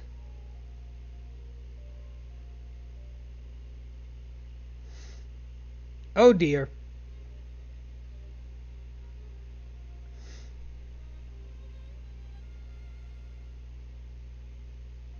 Okay, so... Let's see. An envelope is torn. I can tell that this dispatch contains economic information. Okay, good. Economics. So, that would be economy.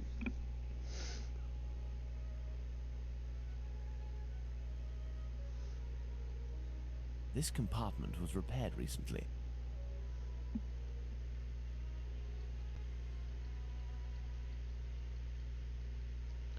Okay, so...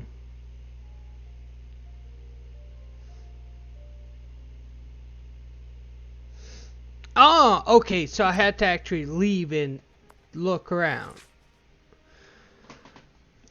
Okay.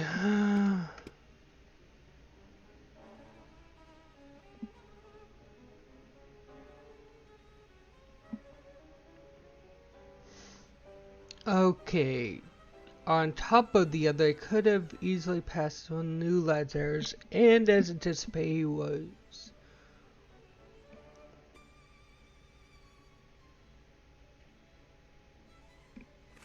Okay. To improve the dispatch of filing propose major info on up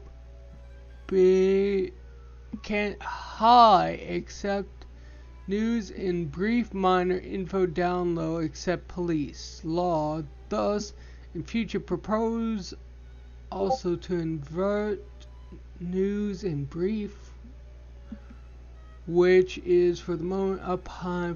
Oh, I don't even understand what that guy was trying to say. Okay.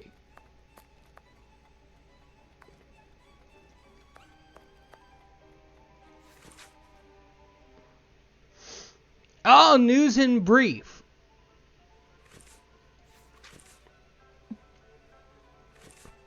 Okay. Okay, so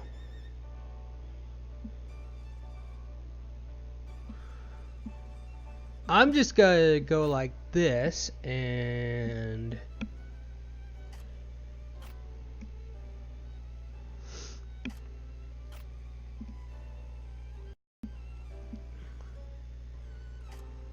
society.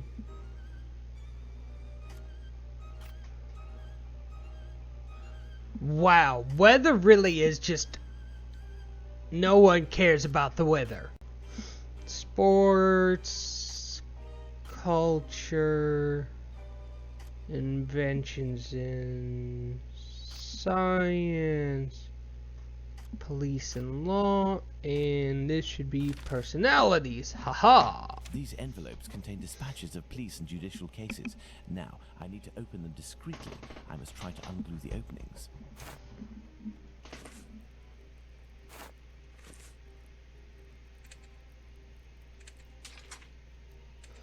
Okay, that's...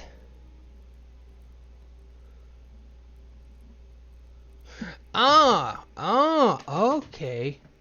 Can I leave? Can I leave? Can I leave? Dear or not, it's like 17 billion times I had to like click out in order.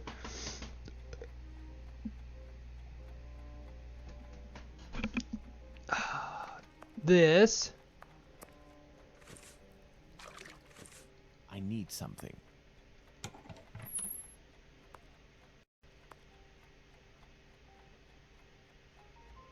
Okay, what I need is teapot on top of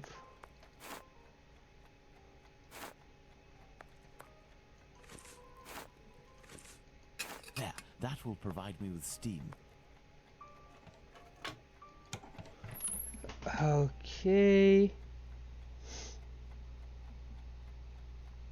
Okay, so I just need a match. So, open,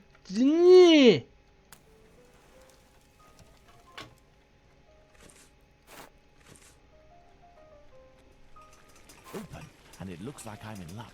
This envelope contains precious information. very precious. Okay. Mr. Wayne E. Baxter.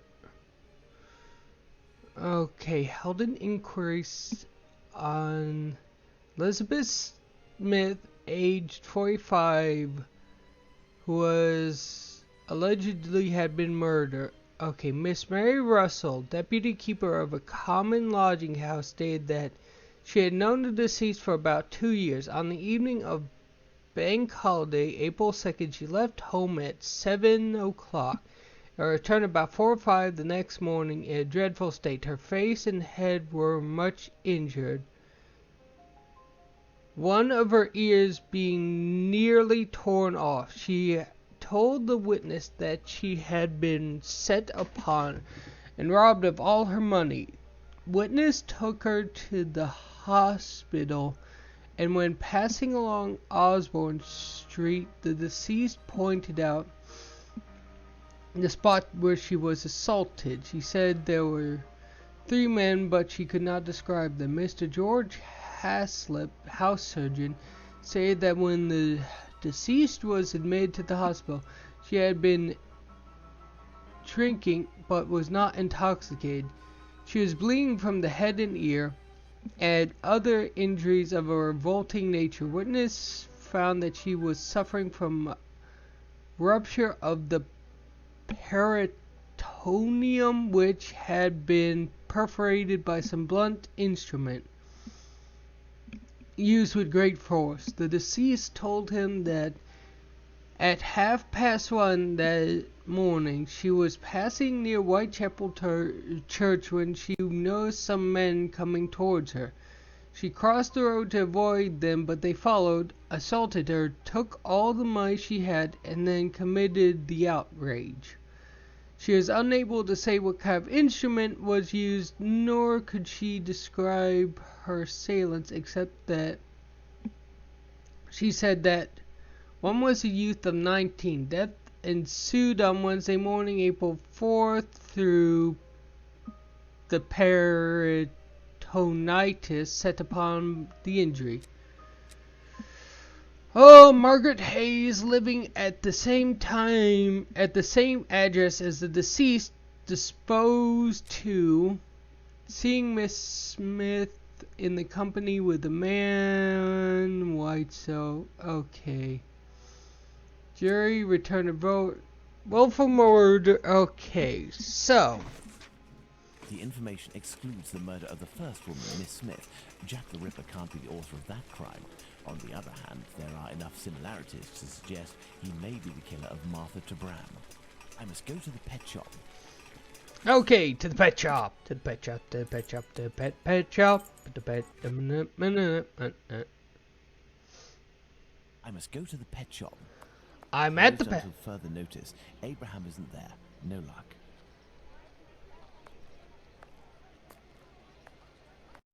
Oh, beep beep.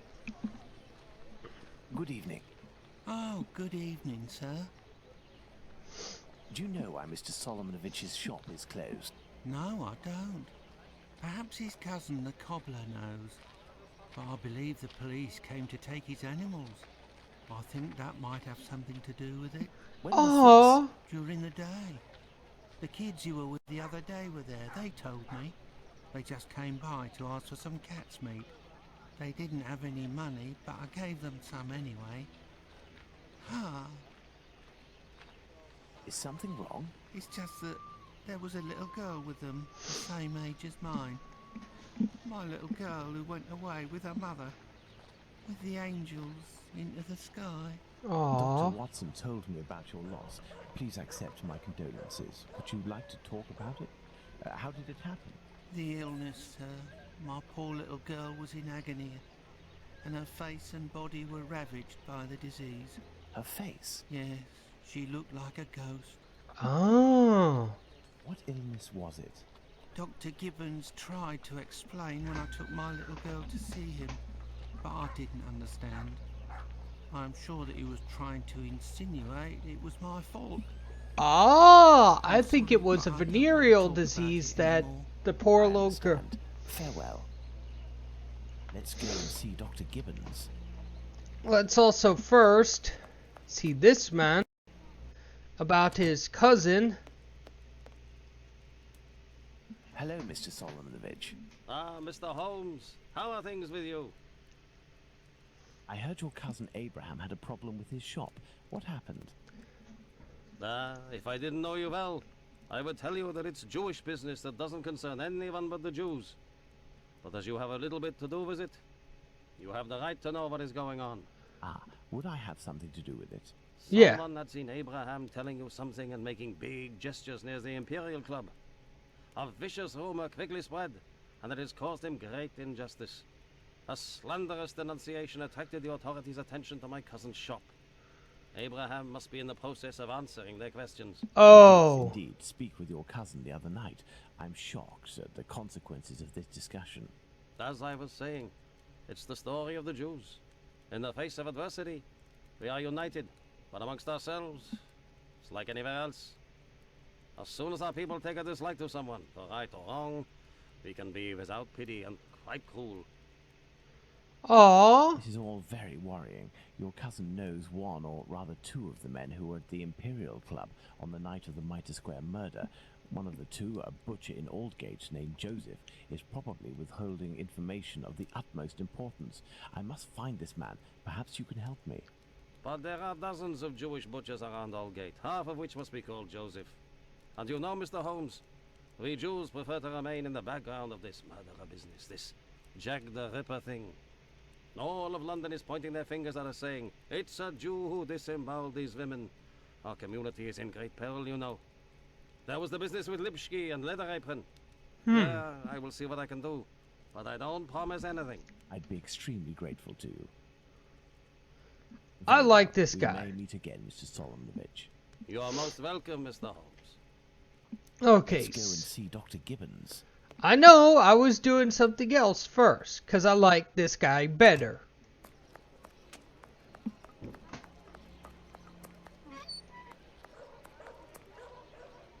Oh, before it crashes. Save. Yes.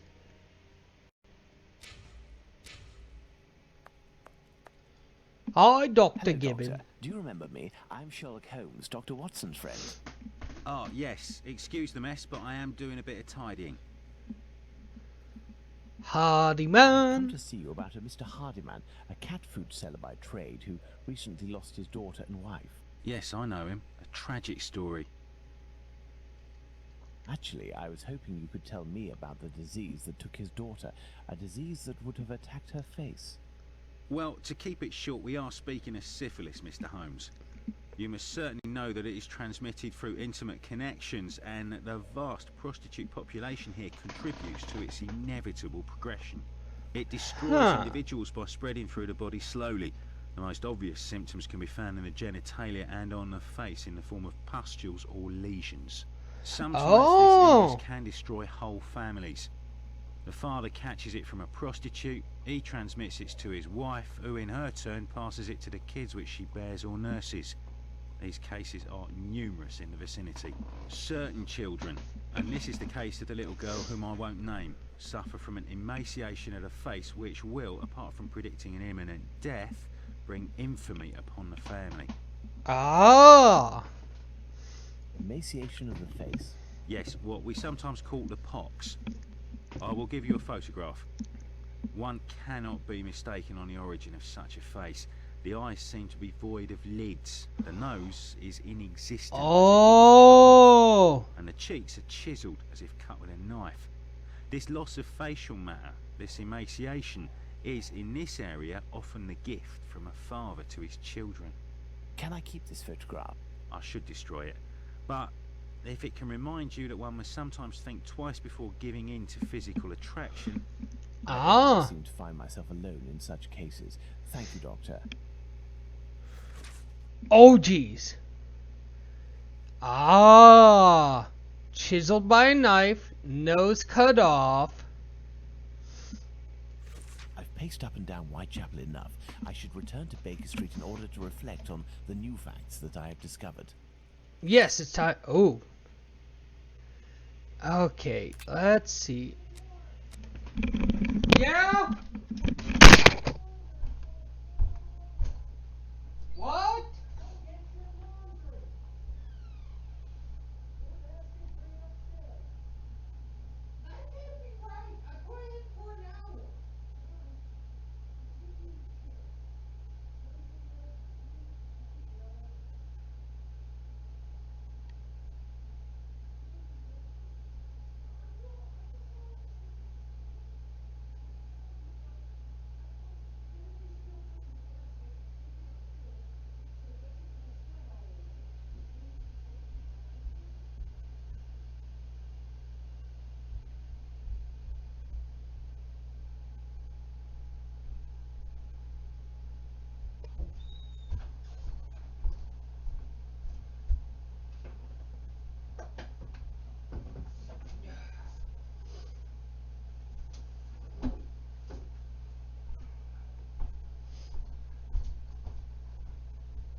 Okay.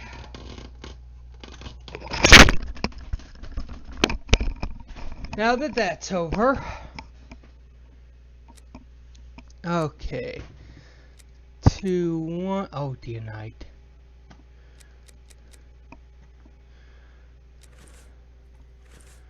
Okay, can I go back to my inventory and go to the map? Okay.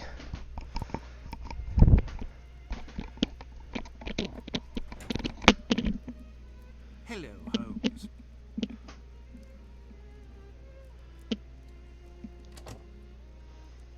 Good day, Watson. Listen, Holmes, I know I should have got here sooner to give you a report on my research, but this case has led me to neglect my patients and my wife more than I care to admit. I've been able to sort things out over the last few days, and now I am ready to pursue this investigation. You don't have to justify yourself, Watson. Whilst I do tolerate you as an observer, and despite your occasional help with more menial tasks, may I remind you that you are by no means an indispensable part of this case. Oh, you tolerate me as an observer, do you? Oh, you're too much, Holmes. Well, Mr. Detective, despite my absence, I have been working on this case, putting my relationship on the line in the process. And I happen to have a confidential letter that only passed from one lord's hand to another. What it contains is extremely serious and concerns Dr. Tumblety and his collection of uteri. Can we see that? Me lord, be hereby assured of my entire collaboration in the affair. To which I must reply, no one will be able to east opprobrium in our institution or ourselves. Cast. Oh, cast Our eminent colleagues support our policies and they won't cooperate with the police as long as the higher interests that we serve aren't menaced. As you mentioned, we must avoid having to explain to the uncultured masses the exigencies of medical research. A general crisis of confidence will result in inevitable amalgamation that the press would hasten to create between this and the hideous murders committed in the East End. To this end, I tactfully invoke the rumor that you mentioned in your letter when I met with my colleagues. It turns out to have grounds, and these are the specifics that I was able to obtain. 18 months thence, an American doctor in London did in fact contact certain hospitals. His approach was aimed at getting stocks of feminine genitalia, particularly uteri. He was motivated initially by the finalization of his research as of its publication. The doctor in question wanted to include a uterus specimen freshly conserved in formalin with each of the research dissertations sent to each of the colleagues involved. A large quantity was thus necessary, and the doctor proposed to buy each of the uterus for £20 each. The hospital directors did not pay heed to these demands. Of that I have been assured. Between you and I, my lord, who knows what strange consequences would have followed these demands of the American doctor. The rumor of these unusual commissions made the tour of hospitals in question at the time and has spread to others since. Simply day laborers employed in our organizations considered that the gain of £20 could justify a theft, perhaps worse. The identity of the doctor is unknown to me, but based on the recall of one of my colleagues, this man has had the most impressive references, but after a bit of research that I didn't find the existence of any publication with an eventual correlation on this or the other side of the Atlantic. The man left London shortly after his picture was seen. I cannot help but think that he perhaps returned to London and found someone who might be able to furnish him with what he was looking for. This American could turn out to be of great use to use. That's right, and that's not all. I did some research and finally found an illness that affects the genitalia and can, in certain cases, cause facial symptoms resembling the mutilations seen on the last victim. It is called, would you believe? Syphilis and the emaciation that can be seen in affected children. I have known that for days, Watson. Really? Listen, now you're already here, Watson, we may as well continue the investigation. Do you remember the map on which we established the area in which our killer lives? I think we should continue our study. Oh dear.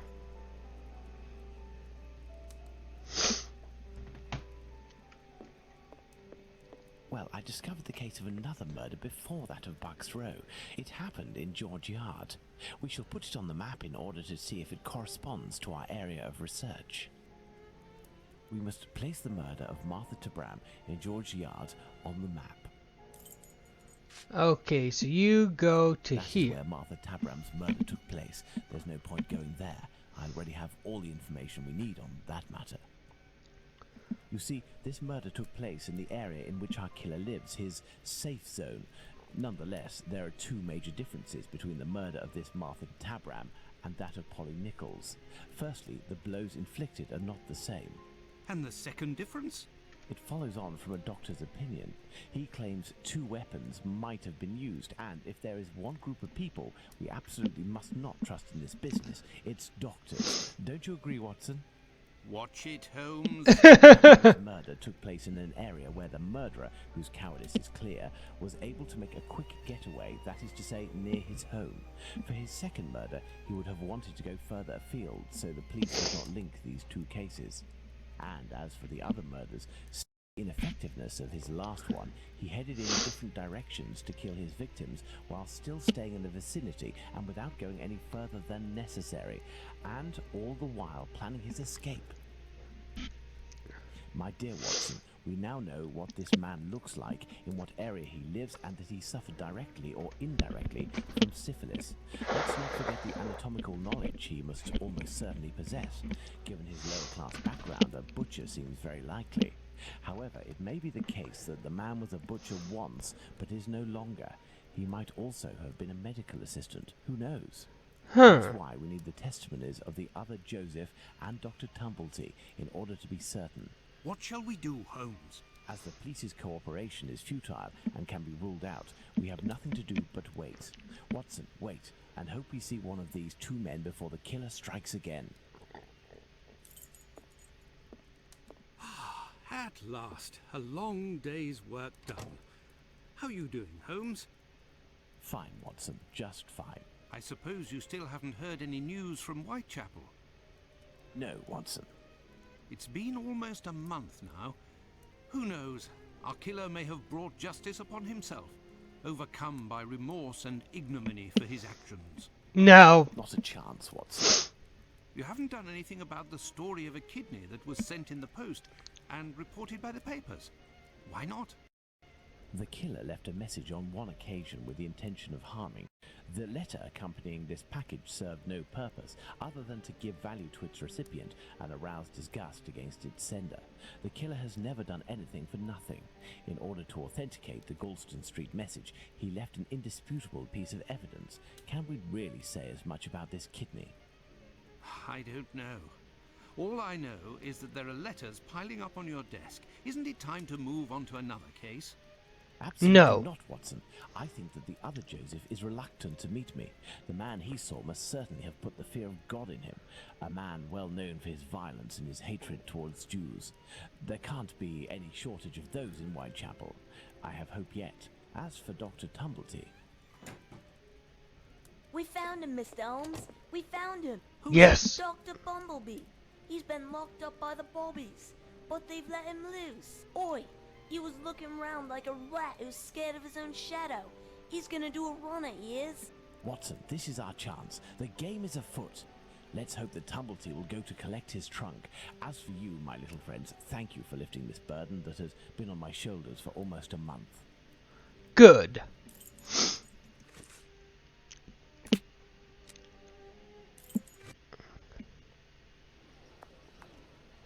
He is here. The doctor is here, up in his room.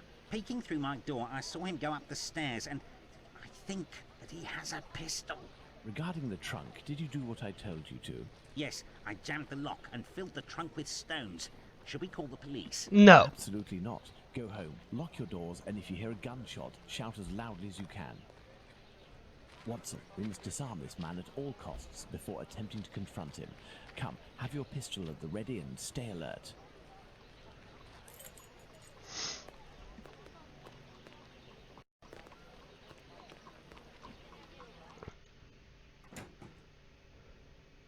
Don't move a muscle or I shoot. Who? But what is going on? What do you think it's Watson, going? I take back everything I ever said about your less than full involvement in our investigations. Listen, Mr. Policeman. I already told everything to your colleagues at the station, so... Don't you believe it, sir. We're not with the police. We are here to talk about human organs, an area in which you seem to have a great deal of interest. What? But who are you? It's not him. The pistol. Listen, Tumblety, tell us everything you know and you will be spared from a noose or a bullet. Have you tried to get hold of any female genitalia from someone during these past months? So that's it. You English. Listen, as it happens, I do have a collection of female genital organs which I hold dear and never miss the chance to show my friends whatever the occasion. If you knew what I feel when my eyes meet the young men's as they contemplate with astonishment and disgust this soft and flabby skin that they worship and place at the center of all their passions. Women repulse me, gentlemen. They are one of nature's greatest mistakes. Lying, haughty, and most of all, nauseating. No, sirs. Men, mankind, we are not made to soil ourselves with such animals, and it is my task to educate my peers, like the ancient Greeks used to do, and put them on the path to masculine relationships, the only kind worthy of intelligence. My God, this man has lost his marbles, Holmes. You Yes, he haven't has. answered my question. Did you attempt to obtain any female organs? Indeed, but a long time ago. I was living in Liverpool at the time. A few of my specimens were starting to lose their freshness. But despite the sum proposed, the heads of the university hospitals refused to accede to my demands. Good. Fear of what others would say, certainly. I know nothing more similar to an arrogant fowl than an English doctor. Yakety yak, always showing off in the courtyard with their haughty airs. And as soon as... Shut it, Tumblety. So, was it you who killed all of these women? Yes or no? I regret to say that it was not. If I had really wanted a few more uteri, I would have had them brought in from the United States, where it would cost me much less than here. Or I would have shown a few gold coins in the hallways of a morgue or a hospital in London, and they would have kissed my feet to sell them to me, and not taken the least risk. But kidneys are all the latest, aren't they? I think that I could find one tomorrow for less than £1. In short, gentlemen, I do not know your killer, and I don't know why he's doing that. But if you come across him one day, please send him my friendship and my deepest respect. You've Ew. gone too far this time. Come, Watson, let's not get carried away now. Thank you for your assistance, Doctor. If I may offer some advice, you should leave England as soon as possible. Each day that you remain in Oh, this country ribs. is a risk that an intelligent man would not take. My pistol? Without that, it will be even more risky. Can we believe this man, Holmes? He can't be the murderer, and his story regarding the organs fits. But we can't afford to take the slightest risk. I will ask the Baker Street irregulars to follow him. Listen, lads, when Tumblety leaves here, follow him discreetly and come and tell me as early as possible tomorrow where he is currently residing. Understood? Understood, Captain. Good. You are already ready, Holmes. What is going on? I have been waiting for you for at least an hour, Watson. It would appear that a new drama has unfolded. The youngsters came to give me this address, but I have some doubt as to the actual location we are going to. Let's try anyway. At worst, we may come across the Baker Street irregulars to put us in the right direction. Okay, cool.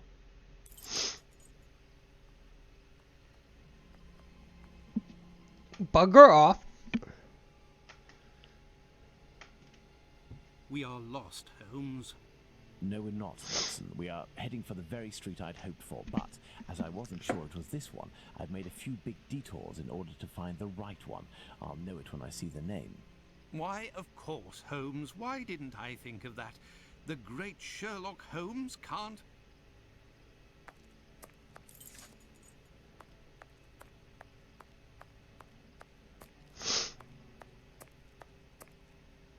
How are you, my friend? Are you not feeling well? No, My friend is a doctor. He can take care of you. don't go there.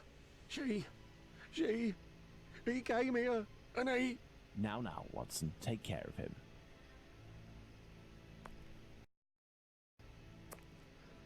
Ah. The Miller's Court killing.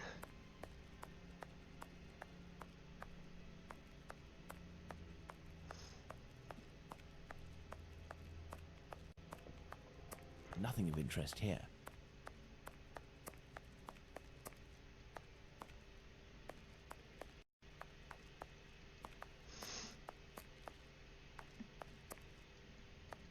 Okay, what am I missing?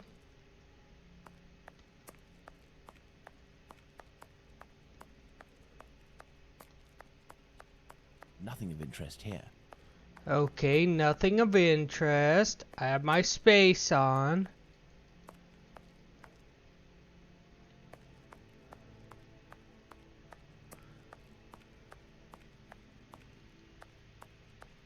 Ah!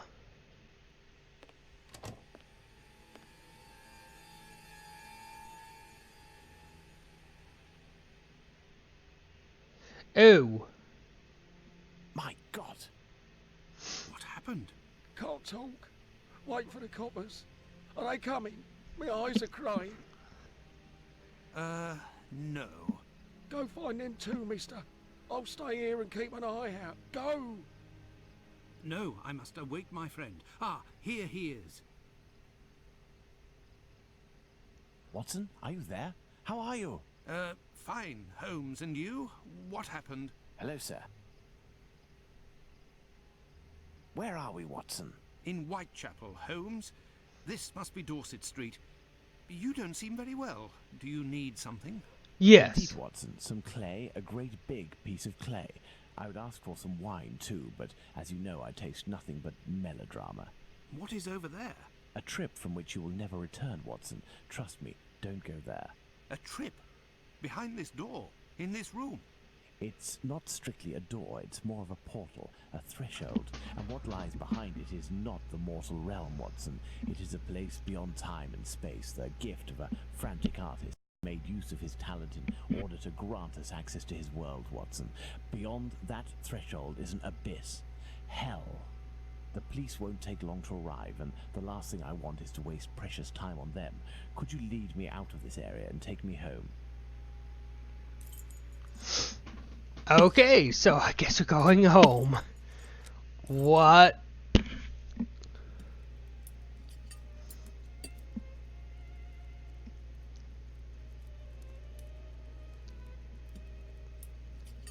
You should come and eat, Holmes. Mrs. Hudson has worked wonders.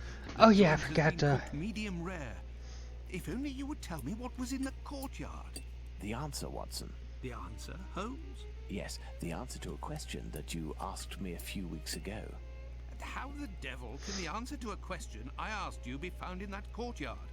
And what question are you referring to, Holmes?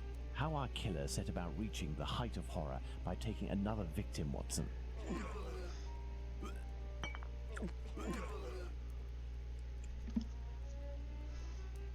Did I not tell you that I wanted to avoid melodrama?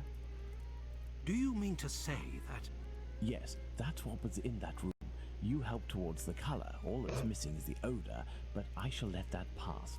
The mutilations almost all resulted in large removals of flesh. My photographic memory noted them all in great detail, the shape, size, and location, and thanks to the softness of this clay and your medical knowledge, I believe we can attempt to determine what is missing from this lady. Don't you think we should wait for the medical examiner's opinion? Surely not, Watson. This massacre has gone on long enough. I assure you that I will do everything in my power to get our hands on Jack the Ripper before this night is out. Ooh, okay. Watson, we shall reconstruct the body of this poor woman and inspect it in detail as well. Your help as a medical man will be invaluable. Holmes, I feel a bit unwell. Well, I understand. I will manage on my own. Her throat was slit just like the others. The wound is particularly deep. Oh, jeez. Even I almost gagged a little on this. There were incisions in the rib cage, as if to inspect the lungs. The liver was neatly removed.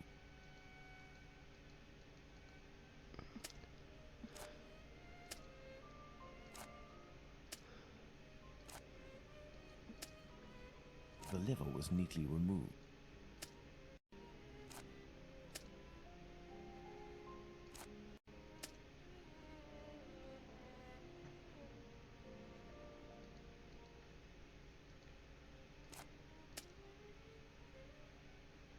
Okay, where's the heart? The liver was neatly removed. An organ is missing, apparently. I must specify which organ this is on my list.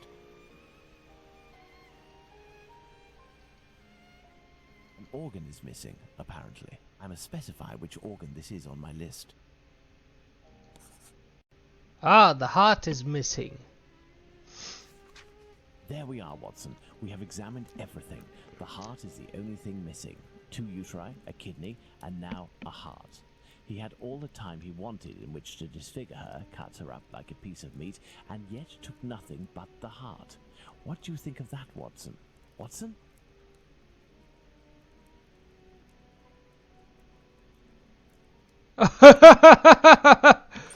Wow. I'm not gonna fully blame Watson, because even I was holding down my own lunch.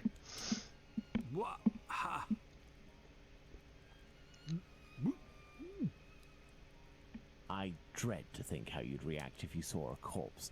I'm returning to Whitechapel, Watson, to Isaac's. If the heart tells you to come with me, if the heart tells you a little wordplay there. Oh, Let's go to the cobbler's. that was actually kind of funny. I'm not gonna lie. That actually broke me a little bit. Beep, beep. Evening, Mr. Holmes. Good evening, Hardyman. Has Abraham Solomonovich still not reopened his shop? No, not that I know of. Have you heard anything about the latest murder? Certainly there is talk of nothing else. Poor girl. I hope they catch the bastard who did it. Who do you think that could be? A madman, that's for sure. Everyone in the area is pinning it on a Jew. But I don't believe that for a second. Why? Because Jews don't like blood, you see. They're not allowed to eat it, and they have to drain the meat before cooking it. It's true that they eat animals, but they are fanatical about all kinds of silly things. I don't know much about their rituals and all, but I know that a Just Jewish let me butcher go can't back. just do whatever he pleases with his knife. He has strict kosher rules to follow. You seem to be very well informed. Well, I buy my meat from them too. My clients don't care whether the meat comes from Jews or not. Eat it regardless. And let me tell you, I'd go as far as to say that I may even have more faith in a Jew, because even if they don't eat all the offals, a Jew inspects them to see if the animal was in good health. Lungs, for the most part. And as they make up most of my cat's meat, you can see the connection, right? Okay, Jews are interesting. allowed to eat offals? Oh, yes. They eat calves' kidneys, I think. How big is that? A calf's kidney? Ah, well, that depends if it's fresh or if it's been marinated in brine or cooked. When Huh. fresh, are they as big as a human kidney? They would be, yes. You Oh. know, Mr. Hardyman, it's lucky for both of us that the murder that took place in your mother's courtyard was only the Whitechapel killer's third. Had it been the first, I wouldn't be thanking you, as I'm doing now, for all of this important information. Goodbye and take care. If you say so. Right, farewell. Mr. Oh, okay, I'm on Let's go to the trail. trailers. I'm on the trail. I'm sorry to say this, Isaac. You might be Good evening, needing Mr. you. Solomonovich. Evening, Mr. Holmes. If you've come about the business of my cousin, I hate to say... Before you respond to my request, I must ask you to answer this question of the utmost importance. What offals are Jews allowed to eat? Well, the same as you. Kidney, heart, liver? Yes. How are they prepared? Oh. Kidneys are boiled, heart is often finely sliced and cooked on a skewer, and liver is always grilled. These offals, do they come from cattle? Yes, beef or veal. And eating non-kosher food would be a grave affair for a Jew, isn't that right? Yes, it would be very serious. But what are you getting at? If I were to tell you what I'm thinking, Mr. Solomonovich, you would pull out your own eardrums to not hear the end of my sentence. Oh. It goes against the beliefs of hundreds of members of your community, and for some, perhaps even worse. I will ask you one last time before involving the authorities, who I assure you will be far less discreet than myself. Do you know who the second Joseph is, the Aldgate butcher, who your cousin knows from the Imperial Club? His name is Joseph Hyam Levy, but I don't know where he lives. I know nothing about him, other than he's a member of the Imperial Club on Duke Street. That street is after Church Passage, coming from Mitre Square. Am I right? That's it. Thank you. You have been an enormous help to both of us. Now, listen carefully. I need you to find 4 or 5 strong men among the members of your family who you trust wholeheartedly, and to wait here with them until my arrival, or you receive a message from me. Is that clear? But if you will Okay. tell me... Later, Mr. Solomonovich. Later. Trust me, you don't want to know Let's go to the now. Imperial Club. You really don't want to know now. Trust me.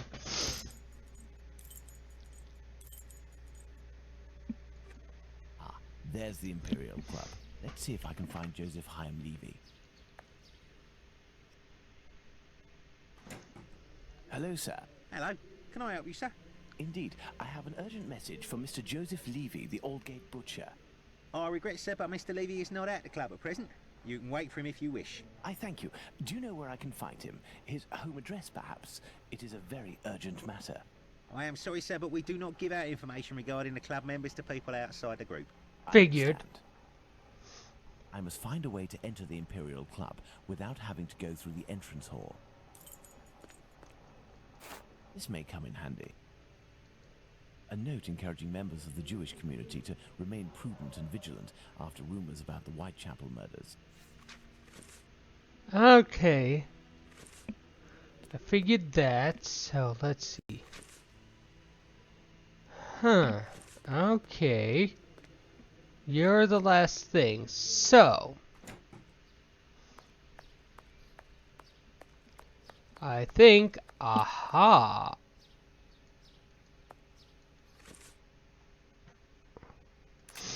I think, let me leave.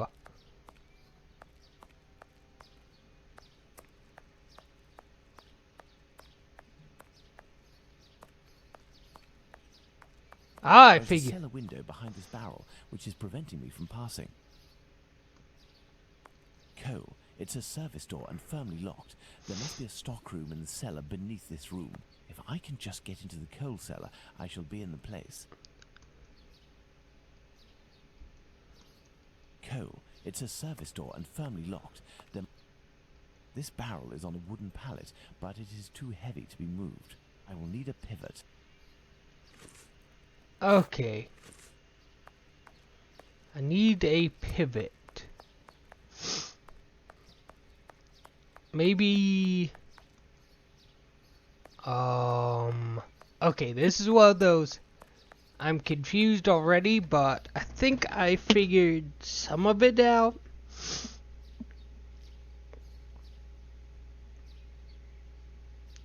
Oh, no.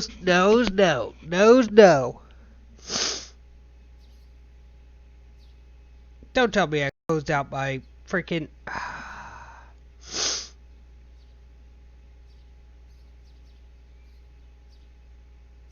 Who's this? Oh. Oh, sorry. My nose is bleeding.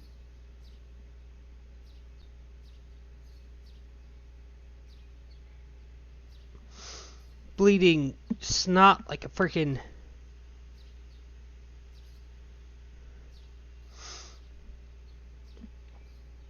problem.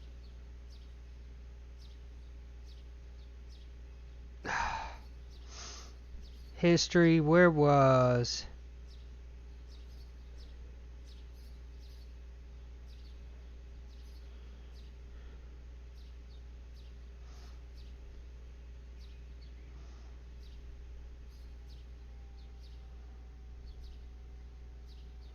Somehow my walkthrough got closed.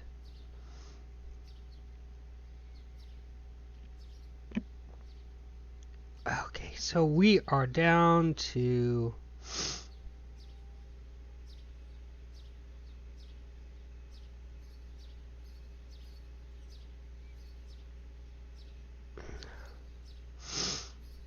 This is what happens when I don't have my walkthrough open. Ah!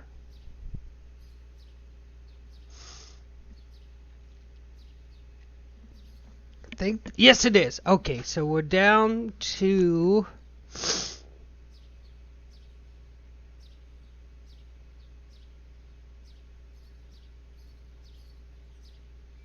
magnet. Okay, we're there. Past that. Oh, freaking... Ugh. I hate allergies.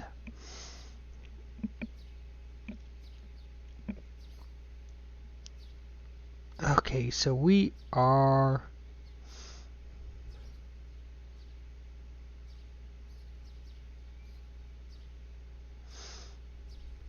turn... the center of the sidewalk. What? Okay, where am I? Okay, so there's supposedly an axle.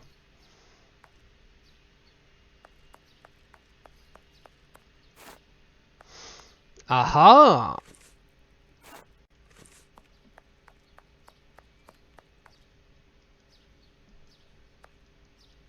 I will need a pivot. Okay, so I have that.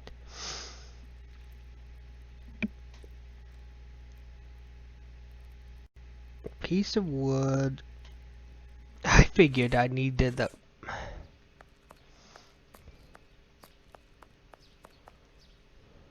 This building is the Great Synagogue of London. I'm going to click around until I get...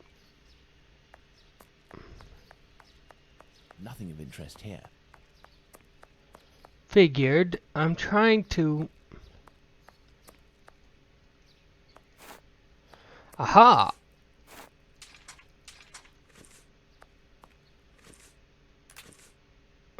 Can I go to my inventory? Thank you. There we are. My pivot is in place. Now, let's find something to tip over this barrel. Is he really this weak? And again. I should be able to make it tip over.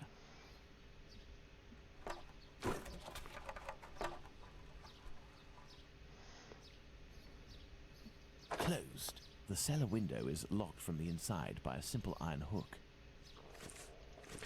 Thank you. Let's go. Yes. Okay. Good. Let's try to find the exit that leads to the club. I know where I'm supposed to go, but... okay. This may come in handy.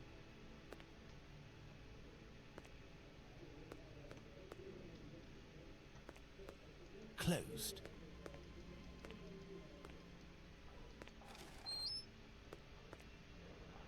The kitchen, it's closed, and besides, I won't find what I'm looking for in there.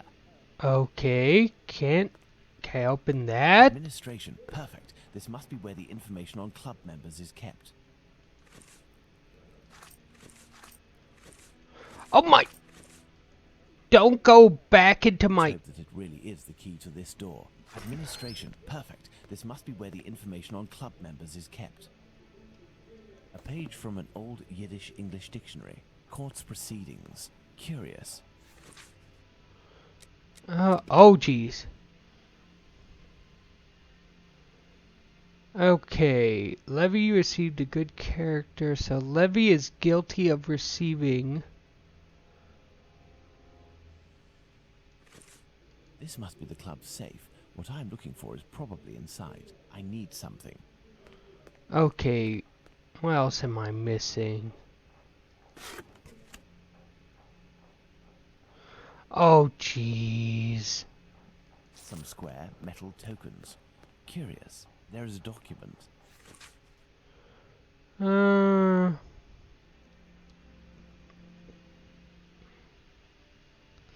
Yeah, that's smart. Jacob Levy refused on the advice of Joseph Hyam There must have Levy. been litigation between Joseph Hyam Levy and Jacob Levy. I need something. This must be the club's safe. What I'm looking for is probably inside. The lock on this chest is very sophisticated. Let's see. Okay, so let's see. What we need is 1. So 2 will go here. 3 will go here. 4 will go here, here, here. 7, 8, and 9. Elementary. Haha! I need something. These documents contain some words in Yiddish. Oh, jeez! From right to left.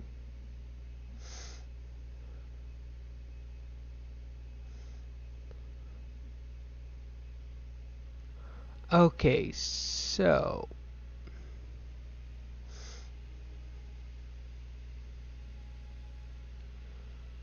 Okay, Mr. Bath is 403.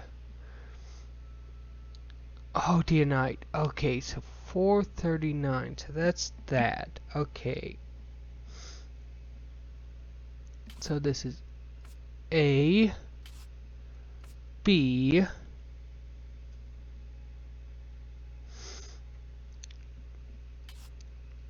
H, U, L, M, E, and Excellent. R. Now, on to the next step. Okay, so Joseph Levy.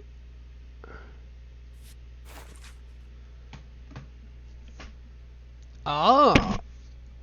Here we are. I have the address of this Joseph Hyam Levy, 36 Middlesex Street. Now, let's try to get out of here without being seen.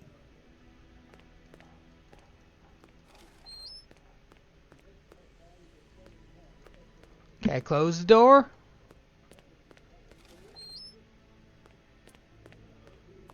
Ah, I have to go. I hate this whole entire... Because I'm used to Fallout. Blast! My exit has been sealed off. The barrel was replaced. I'll have to find another way. Oh, jeez. Okay.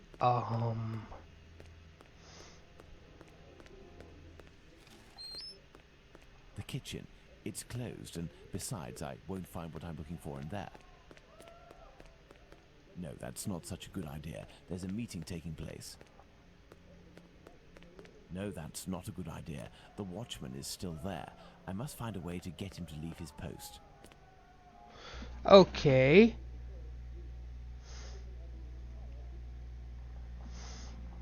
Oh, okay. So I had to go. At least this I can't mess up.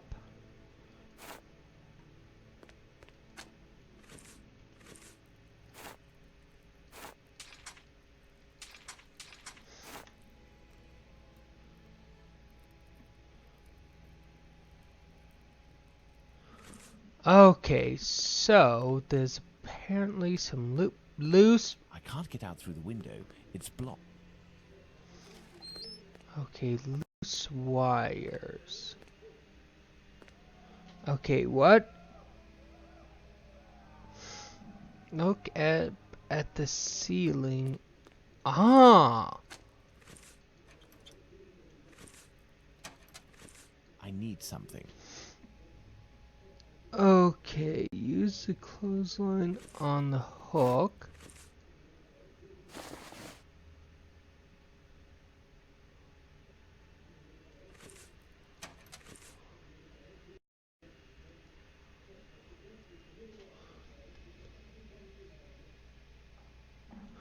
Oh, okay, I see. So this to this.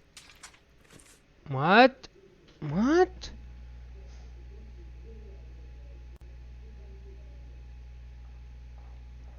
Post to the hutch at the dark corner is a hutch? What? Closed. What the?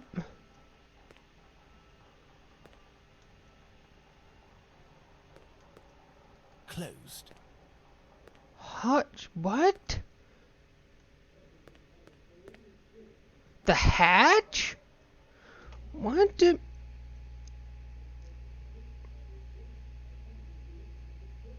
At the dark corner, but... Oh!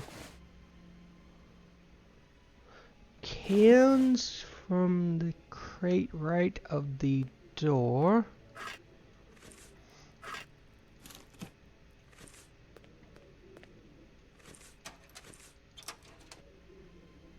Okay.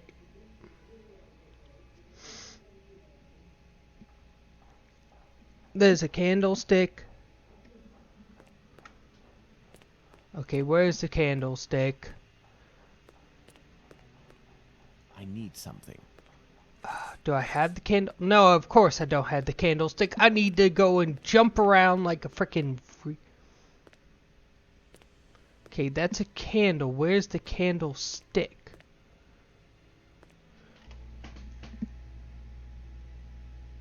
Oh my!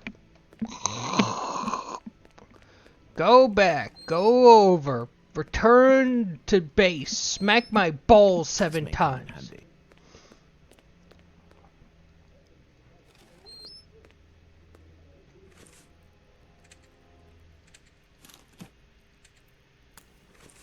Now let's quickly hide in administration.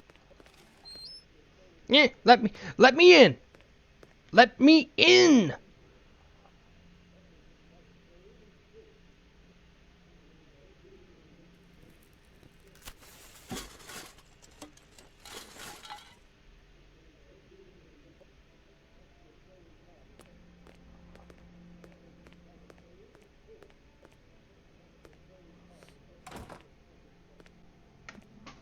The game was not letting me in for a little bit. Let's visit Joseph Levy at 36 Middlesex Street. On it. Ah. I'm in Middlesex Street. Let's find number 36. Okay, that's 33. That's 35. That's 37. So 36 is here.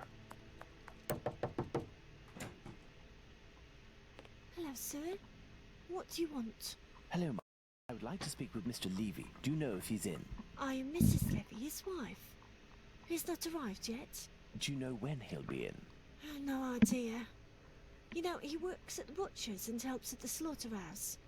It often happens that he doesn't come in until early morning and then leaves right away. Huh. Listen, as soon as your husband Joseph returns, tell him that My husband isn't called Joseph. you aren't the wife of Joseph Hyam Levy. No, of course not. I'm the wife of Jacob Levy. Mr. Hyam Levy used to live here with his parents, but he moved.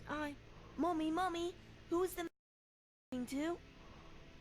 But this poor child has syphilis. He carries the mark on his face. Leave us, children. Go back inside with your brothers and sisters. Yes, Mother. Huh. As I was saying, Mr. Hyam Levy doesn't live here. He works in a butcher's near Aldgate, but I don't know exactly where. But if you find him, he will surely live next door.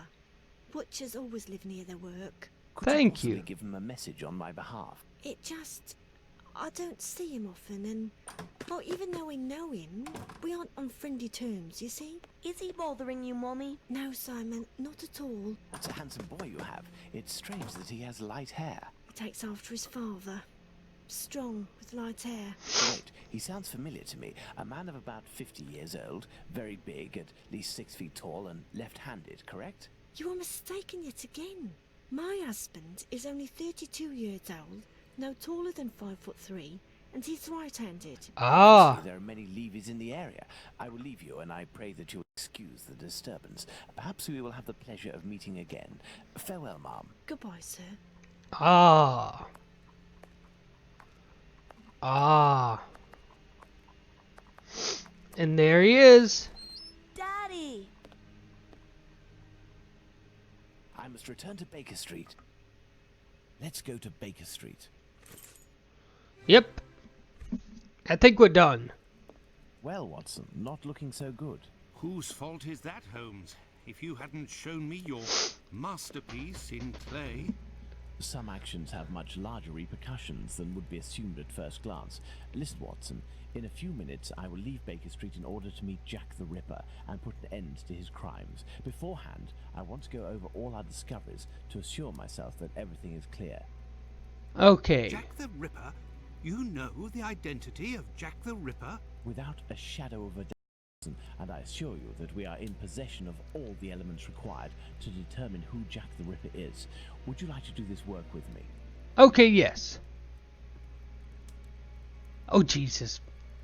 Well, we are still missing certain information in order to finish this investigation, Watson. Okay. So.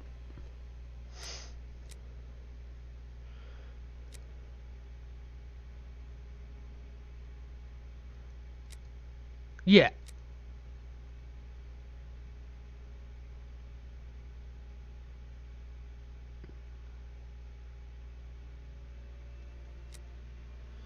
Okay, so he was confronted.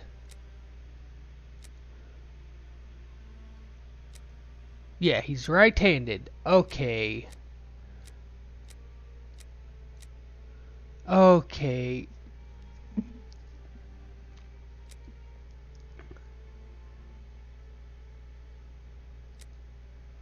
Wanted to... Okay.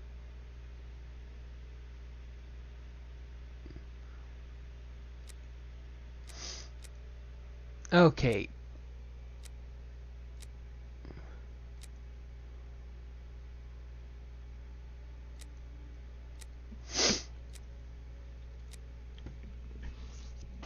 Okay, let's see. Perfect, Watson. Let's determine who Jack the Ripper is, Watson. Okay. Thus, we have 5 suspects. Let's add the elements that correspond to each of them. Okay, so...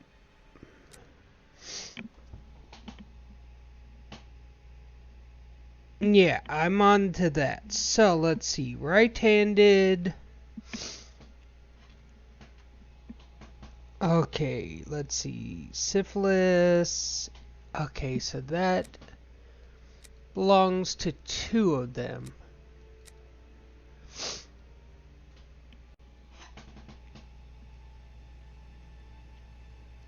Poor...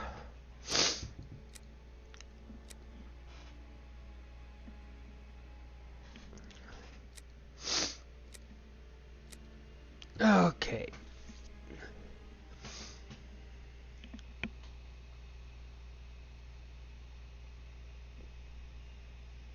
Okay, so that's again. Okay. Score to settle with the Jewish community, which is 2 of them. He only has 1. Okay. Physical strength is you and you.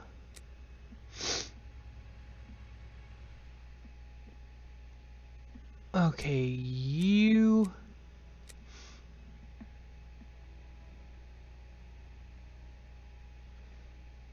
Okay, the murderer lives in a ward on Aldgate, so that's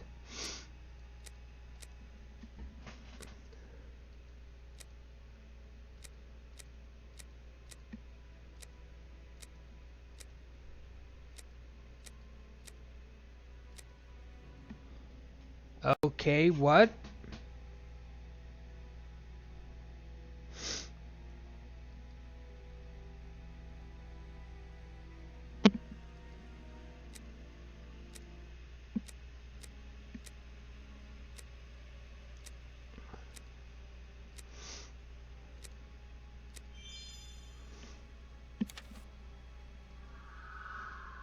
There he is.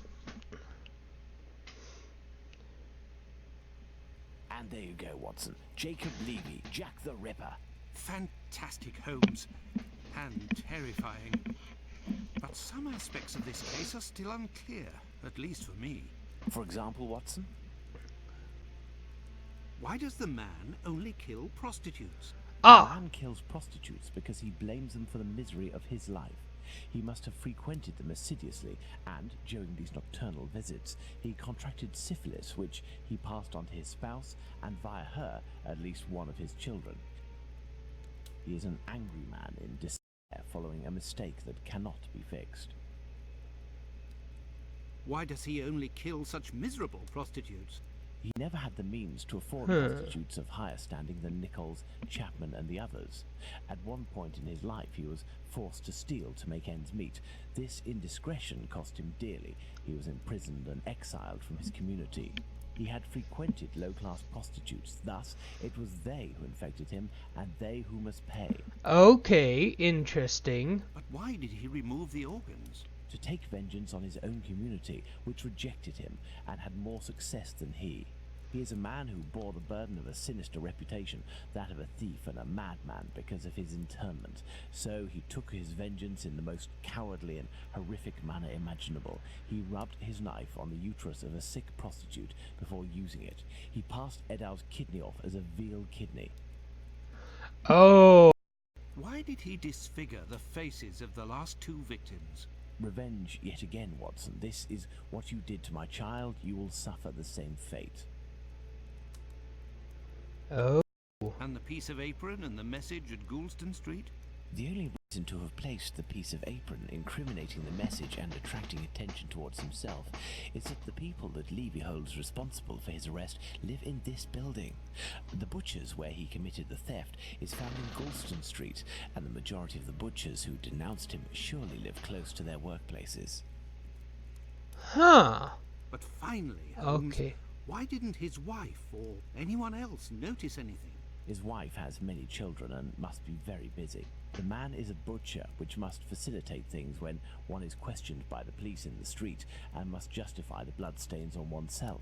Furthermore, butchers often work during the night, as the meat must be sold fresh each morning. His nocturnal absences were easily justifiable. Very He works in the butchers or slaughterhouses. Nothing could be more simple than slipping a kidney in here and using a knife soiled with human blood there. This story is frightful, Holmes. Indeed, Watson. Lies, infidelity, venereal disease, murder, mutilation, and finally cannibalism. A complete anthology of what humans at their most vile are capable. Okay. Let's go at once to Whitechapel and put this madman where he can do no more harm, Holmes. Let's, Watson. Unfortunately.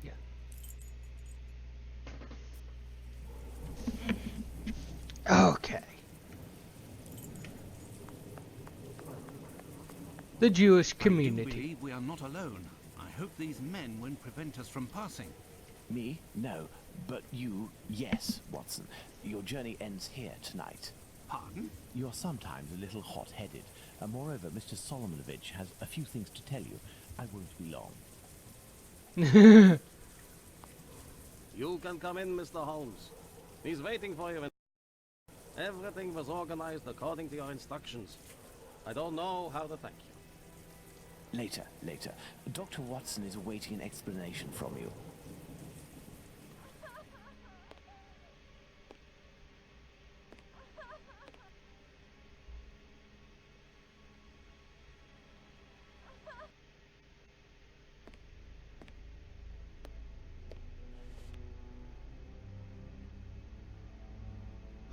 A pleasure to meet you, Mr. Ripper.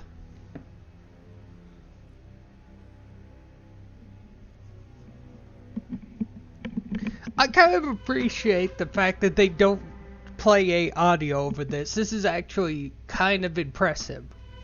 Shows a lot of restraint.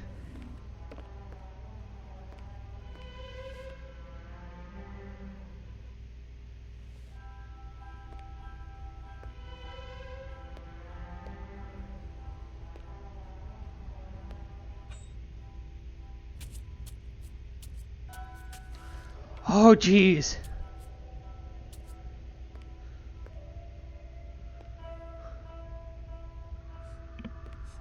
Oh, okay. I'm actually getting chills going down my spine.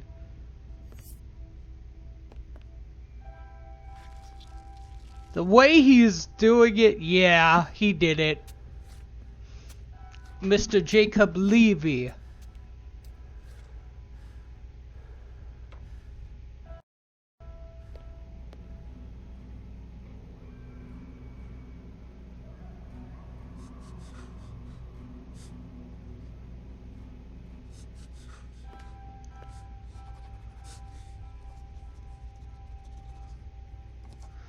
This is actually kind of intense.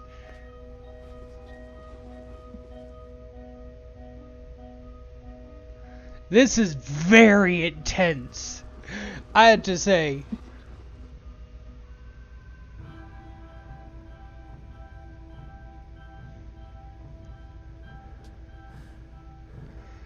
Like I said, I'm glad this doesn't have a dialogue, because the amount of intensity just shown in just these few simple little movements is better than anything.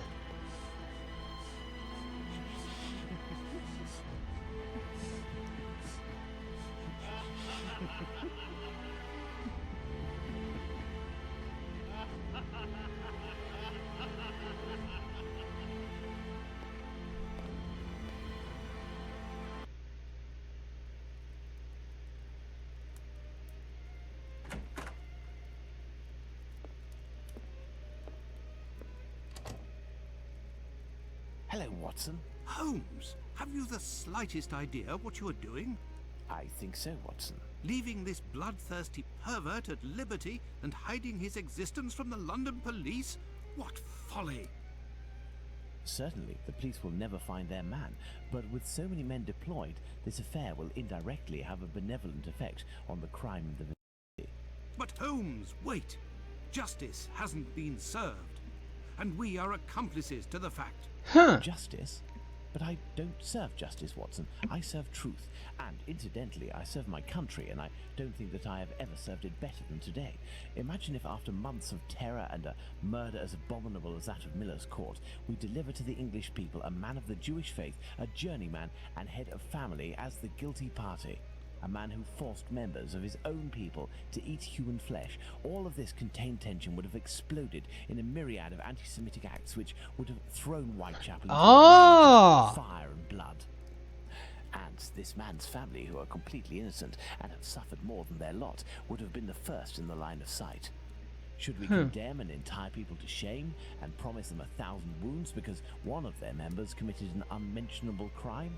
Neither I nor you have the right to do so. Jacob Levy, Jack the Ripper, is now in the hands of his own people. I have complete faith in Mr. Solomovich and the members of his community who, I remind you, courageously helped us. They took great risks and acted with the most salutary discretion. And, oh yes, it is understood that you cannot chronicle this investigation. It would be best to invent a story that takes us far from London during the somber period, in pursuit of, let's see, something challenging. A ghostly dog that glows in the night. Don't be ridiculous, Holmes.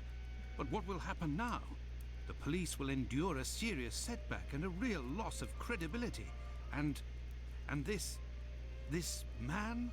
Well, a few months after the murders have ceased, the police commission, finding themselves at an impasse, will come up with a story to tell, and everyone will vow that they know the secret identity of the killer without having the right to reveal it. As for Jacob Levy, Jack the Ripper, he will be imprisoned by his own people. He will pace like a lion in its cage until the end of his days, haunted by his crimes and his insatiable vengeance, until finally the disease which drove him to kill those poor women will finish its work and make him its final victim. Okay, cool. Yep, Mary Jane Kelly.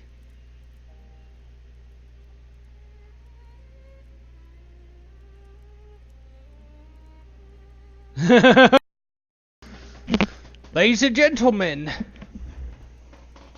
we have done it. That's actually a lot better than Crimes and Punishments. Because, like I said, when I started this may have had that one issue with the widescreen thing, but I feel as though it did a much better job of being a Sherlock Holmes game, where your job was to uncover the truth, not, punish those who deserve punishment.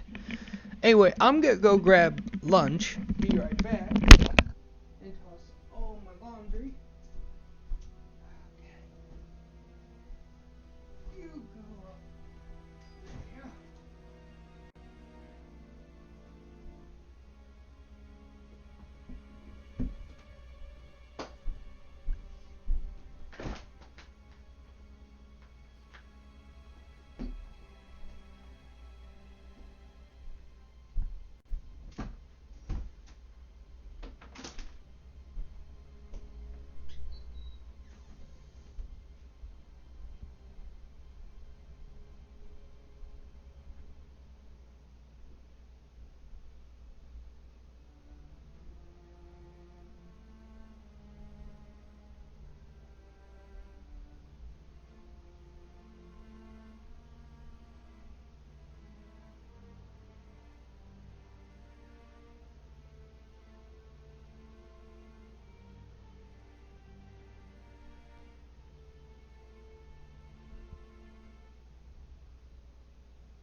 Okay, so for Sherlock Holmes versus Jack the Ripper, I would say that's a solid 4.5 out of 5.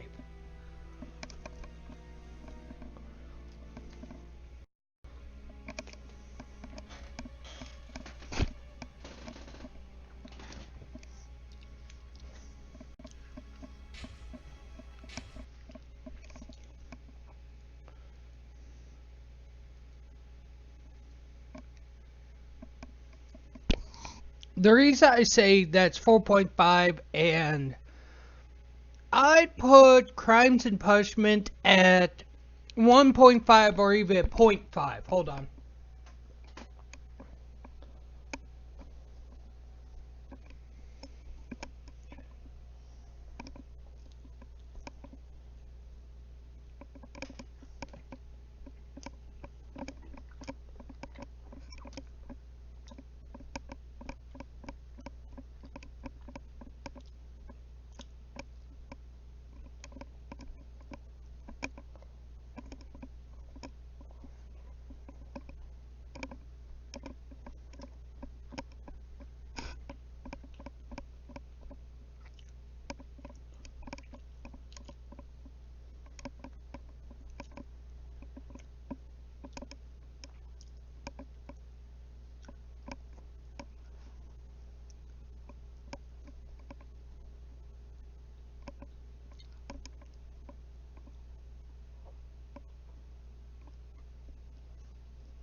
Okay, where did I put my napkin? Ah, there you are. So yeah, I'd say Sherlock Holmes versus Jack the Ripper. Despite the initial issue with the widescreen thing, I'd say that's a solid 4.5 or so. Like, the problem with Sherlock Holmes' Crimes and Punishment was that it never felt like a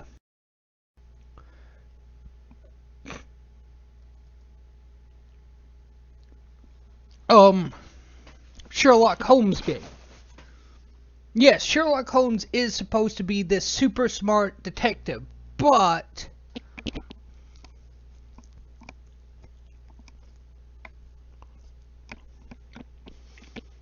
I feel the difference is that with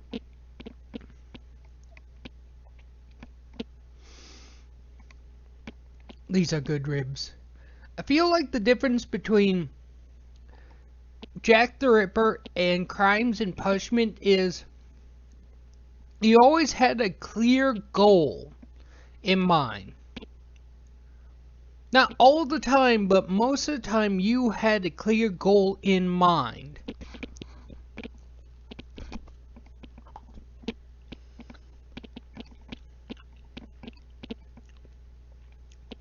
And organically you could figure out, oh, okay, I need to go here, here, and here.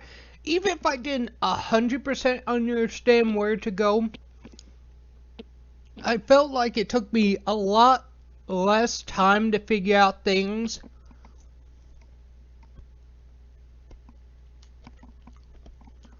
than it did with Sherlock Holmes' Crimes and Punishments.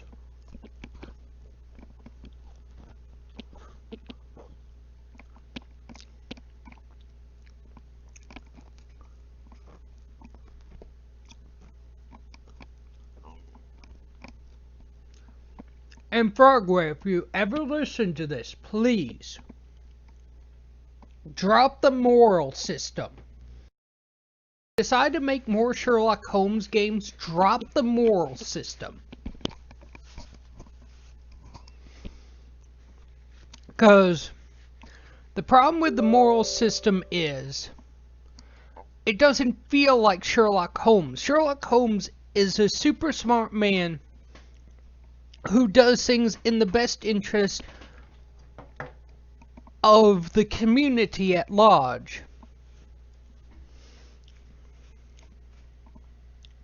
I feel at least with Crimes and Punishment, it wasn't a thing for the community at large. It felt like, oh, if I have to go through and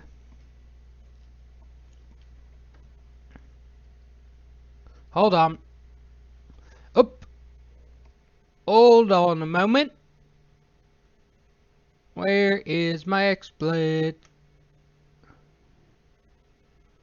There we go. Hold on.